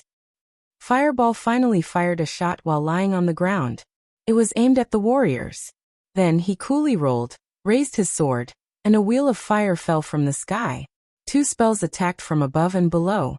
His spells didn't cast as slowly as Gu Fei's. However, the warriors also saw that Fireball had taken Thousand Miles Drunk's equipment and didn't dare to treat him as an ordinary mage. The warriors, who were originally united, all used charge in all directions. With their short legs, this was the only way they could dodge the spells in time. But there were still some surprises. For example, when he used charge, he bumped into his own people. Not only did the skill end, but he also knocked out his brother, killing 2 people. Or when he wanted to use charge, his rage was gone. It was like a mage without mana, and he could only watch helplessly. The results of Fireball and Fireball were not small. They actually killed nearly 10 people. But there were still more warriors who escaped.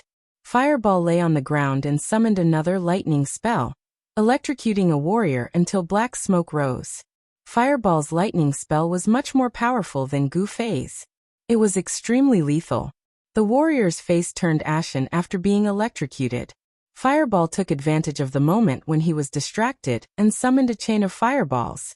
It was like firing a cannon, and the warrior was blown to death. Then he electrocuted a few more people. The warriors fled in all directions, and Fireball was having fun. Suddenly his eyes lit up. Wasn't that guy the target, Unchung Mutsu? Fireball was excited. It was a great achievement. If he could kill Unchung Mutsu without Brother Zue's support, it would be really awesome. But Unchung Mutsu was still a distance away from Fireball, and the spells couldn't hit him. Fireball was eager to make a contribution, so he crawled forward. Then he heard a sound of wind and was hit in the head by an arrow. Fireball had been electrocuting people for a long time, and was finally caught by the archers. Seeing that things weren't going well, Fireball quickly rolled on the ground again. While trying to pull off his clothes, he yelled at Gu Fei, "Brother Zue, help me!"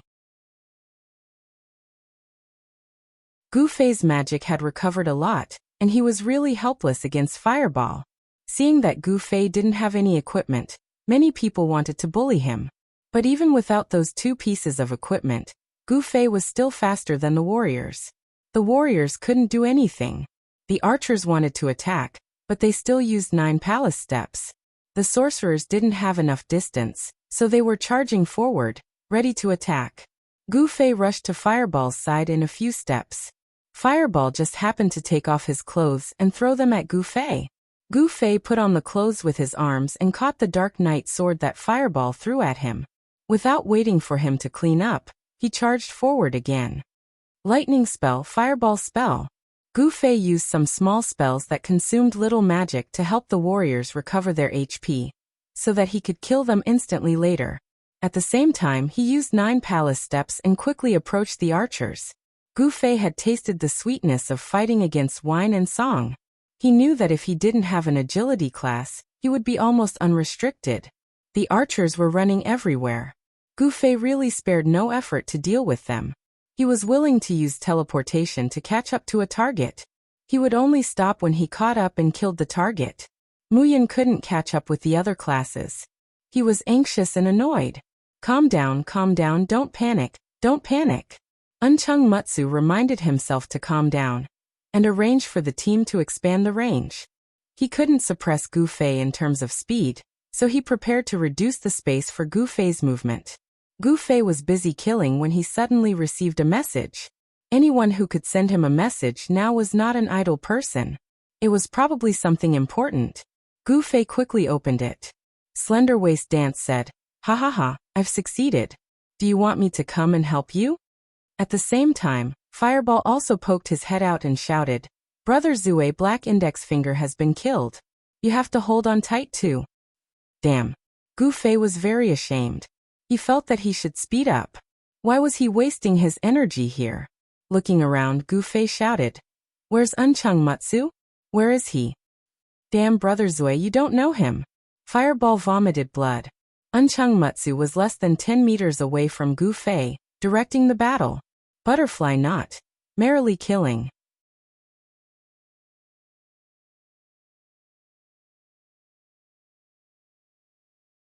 Chapter 724. Black Index Finger had died an unjust death. His team was very similar to Sheep Cloud Guild's. They went their separate ways after the auction. And in the end, only he and his team were left. Their total number was even smaller than Sheep Cloud Guild's. Black Alliance was a new guild, and they desperately wanted to surpass the old guilds to strengthen themselves. They spared no effort in this city war.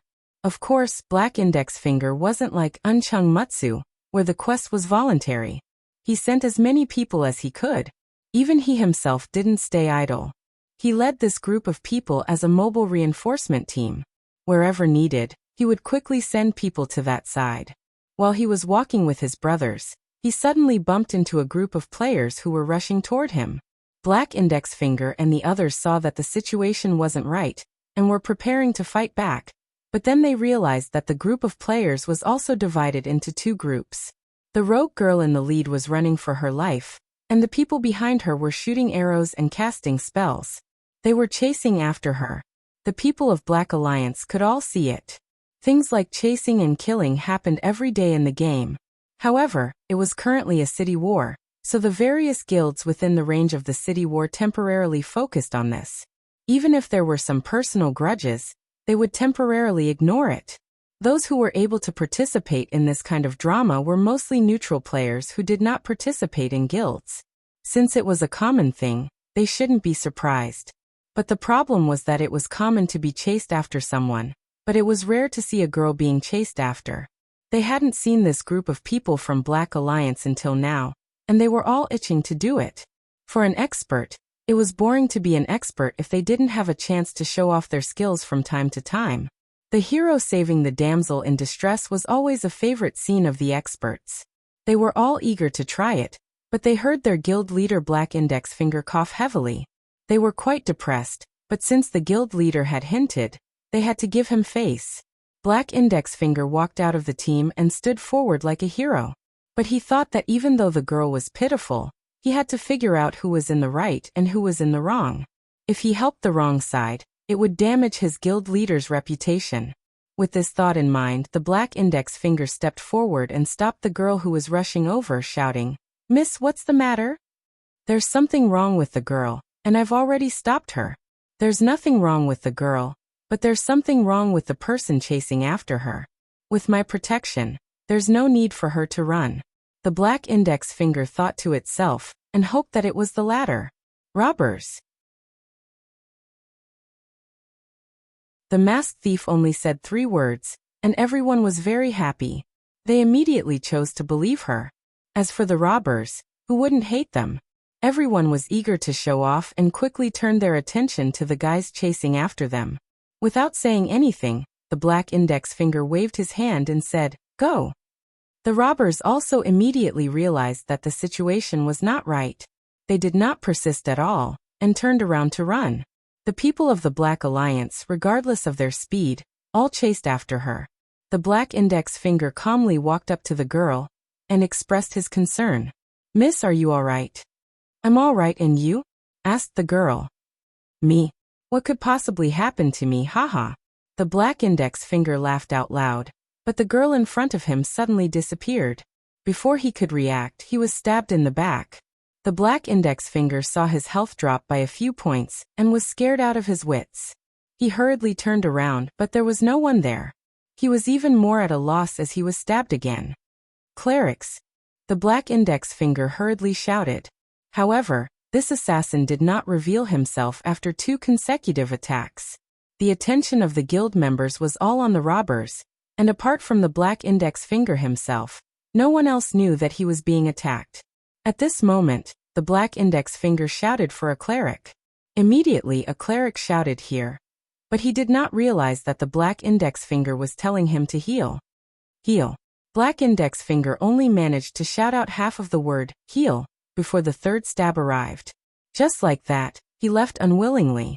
The people of the Black Alliance saw their guild leader suddenly flash with white light, but there was no one around him. They were also shocked. At this moment, the girl's figure suddenly appeared in the air. Without saying anything, she turned around and ran. Only then did the group of people react and shout, "Fuck, we fell into a trap." It was too late to act now. The girl's speed was extremely fast and she disappeared in the blink of an eye. As for the robbers, they were all good at counterattacking. They didn't just rely on their speed to run. They used the terrain and the crowd to quickly escape. On the other hand, 2 more people from the Black Alliance died mysteriously. "Got it!" Slender Waist Dance shouted loudly in the guild channel. Everyone congratulated her. Only the guild leader, Sword Demon, didn't say anything. Of course, Sword Demon knew about their assassination method and didn't really support it. However, the other people in the guild thought that this was a city war. All was fair in war, and it had nothing to do with morality. Plus, the person who thought of this plan was Slender Waist Dance, so she didn't ask for the guild leader's opinion. She called out to the robbers like Jiannan and the others and asked them to cooperate. On the other hand, Jiannan and the others gave face to Sword Demon and wanted to wait for the guild leader to speak. In the end, Jiannan couldn't stop them, so he just let them be. The strategy was undoubtedly successful. The script and the main actor were all Slender Waist Dance. She was extremely pleased. After reporting the good news, she immediately inquired about the results of the other lines. In the end, she found out that the ambush at the lumberyard had failed, but Gu Fei was still dawdling. Of course, she had to send a congratulatory message to Gu Fei.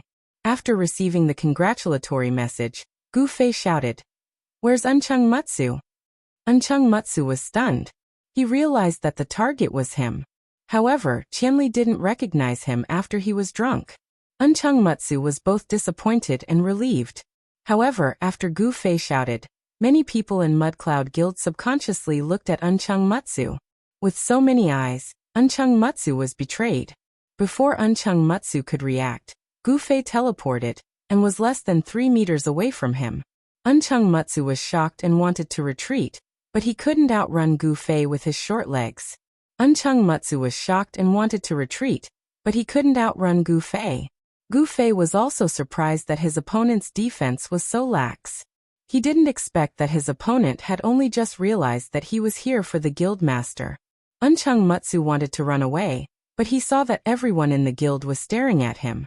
As a guild master, he could lose his life, but he couldn't afford to lose his image. Clenching his teeth, Unchung Mutsu suddenly turned around and used Whirlwind Slash. He looked around and saw that most of the priests had come to support him. He immediately relaxed. He didn't believe that with so many priests healing him, Qianli could do anything to him when he was drunk. At this thought, Unchung Mutsu's courage doubled. Whirlwind Slash didn't hit anyone, so he immediately cancelled the skill and used charge toward Gu Fei. Gu Fei dodged to the side and slashed with his sword. He had fought with the warrior many times, so he had already mastered the technique to deal with the charge. His sword was extremely accurate, and there was even an extra movement when he made the move. His hands hooked onto the dark robe and he swung it up. The robe was open and the priests were in tears. They gathered behind their guild master and prepared to give him their strongest support.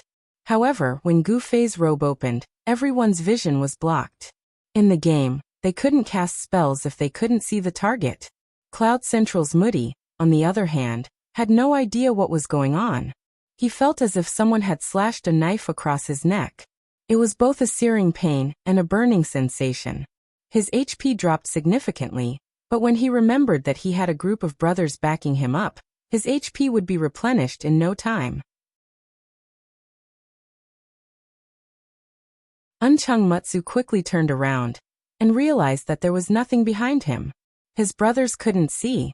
All they could see was Gu Fei's open chest with his arms stretched out to open the robe. There was something lying on top of his head. He didn't look like a mage anymore, but a wizard. Unchung Mutsu couldn't understand what was going on in this posture that looked like a rock spreading its wings. He saw that Gu Fei's left hand was flashing, and he was about to attack again. However, the HP recovery that he was looking forward to did not come. Where were the priests? Where did they go? Unchung Mutsu thought about it, and realized that Gu Fei's open robe had blocked all the priests. Fuck! Unchung Mutsu didn't expect such a shameless trick, but Gu Fei's left hand that was holding a grenade had already slammed down, and the robe fell. The priests who were running hurriedly waved their staffs to save their guild master. As they were aiming, they saw that Gu Fei's grenade had already landed on Unchung Mutsu's head. The knockback effect of the grenade took effect. Unchung Mutsu's feet rubbed against the ground as he flew backward. The priests who wanted to help couldn't see Unchung Mutsu's figure for a moment. Fireball's staff slightly emerged from the grass. He shouted, "Brother Zue relay." The flaming tree's 1,000 layers of flames and skyfall fire will immediately paved a path of fire for Unchung Mutsu. Fireball was a level 40 player. Even if the damage wasn't crazy, it wasn't something that could be ignored. However, Unchung Mutsu, who was hit by Gu Fei's double flame flash and grenade palm, was still alive after passing through the sea of fire from Fireball. Unchung Mutsu knew how much HP he had, so he didn't panic. His movement speed gradually slowed down, letting him know that the skill was about to end. However, at this moment he suddenly saw an extremely shocked expression in the eyes of his brothers. Someone had already shouted, "Guild Master, stop!" Unchung Mutsu would have stopped long ago if he could. However, the knockback effect of the grenade palm wasn't over yet. It wasn't up to Unchung Mutsu to stop. When he turned around, he found that there was an electric net behind him. Before Unchung Mutsu could curse, he was already stuck to the electric net and was twitching from the electric shock. Fireball was afraid that Unchung Mutsu would die if he was electrocuted a few more times. He couldn't care less about hiding anymore. He crawled out of the grass and used all the spells he could. If that didn't work, he could only rush to the front and use double flame flash like Brother Zue. While Fireball was thinking, he saw that Unchung Mutsu had finally turned into a white light. Fireball immediately looked at his quest. It was completed and he cheered loudly. However, when he looked around, he saw that Muyun's men were already surrounding him angrily. He quickly waved his hand and shouted, "Brother Zue relay!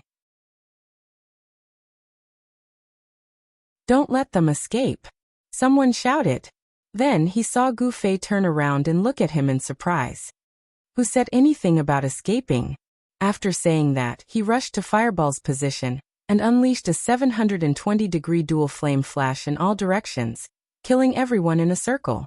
Fireball didn't stay idle either. throwing out as many spells as he could.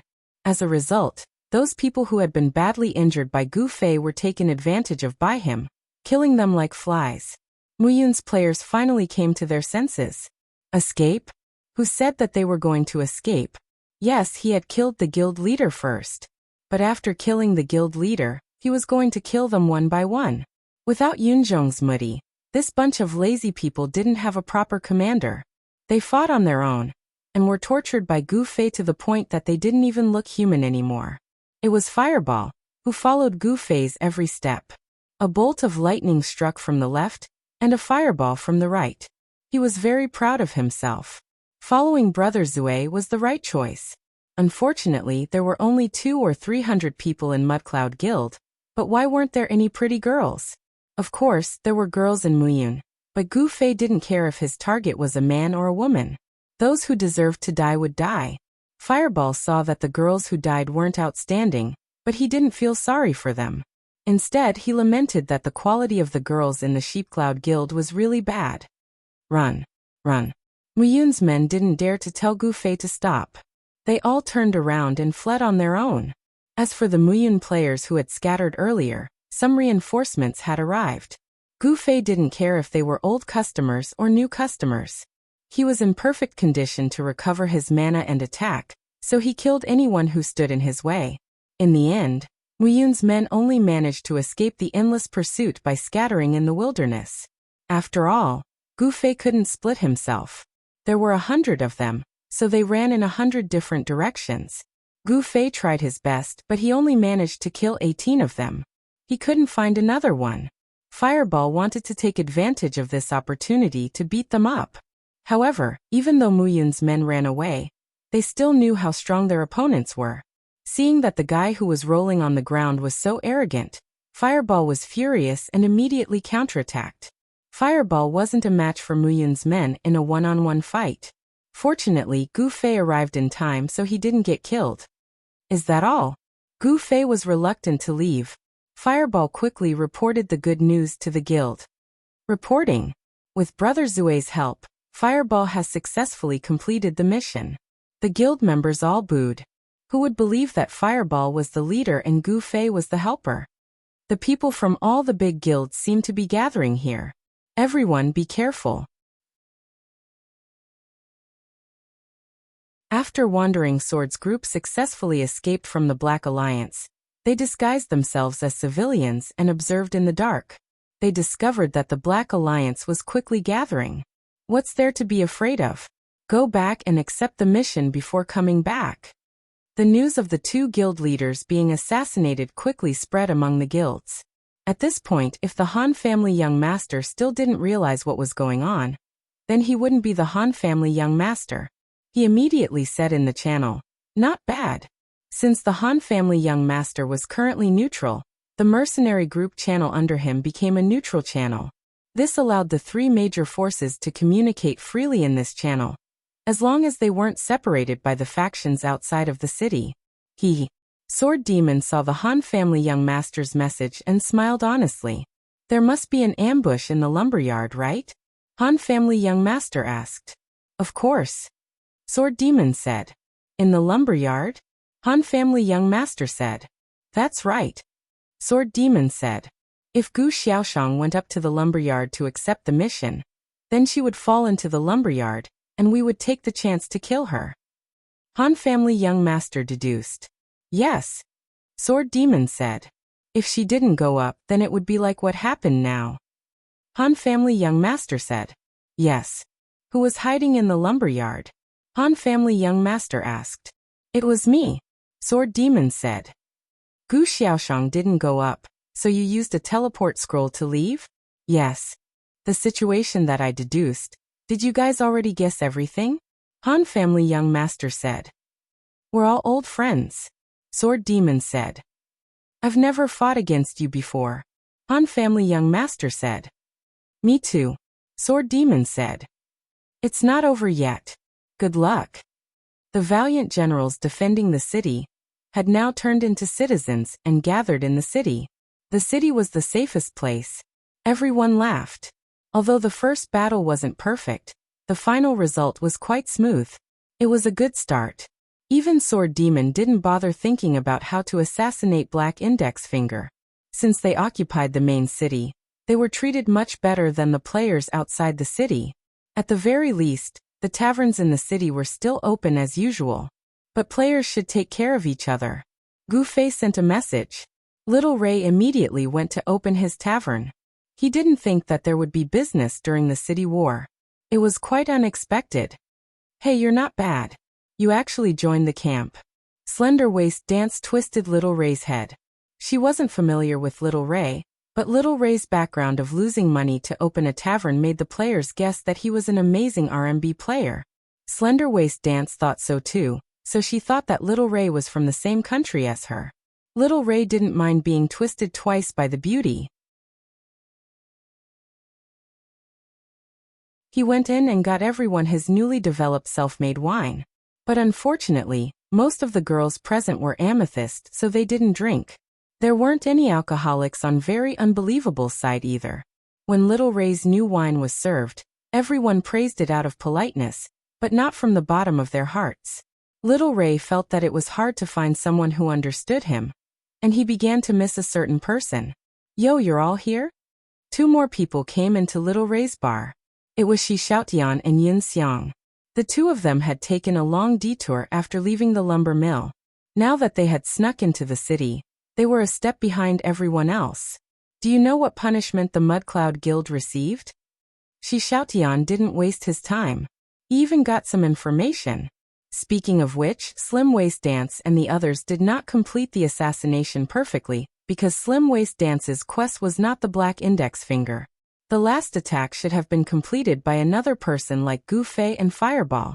However, in a situation where they were outnumbered, they did not have the ability to take the initiative like Gu Fei did. They could not find a chance to assassinate the Black Index Finger, so they simply killed the Black Index Finger. Therefore, only Unchung Mutsu's kill was a quest kill.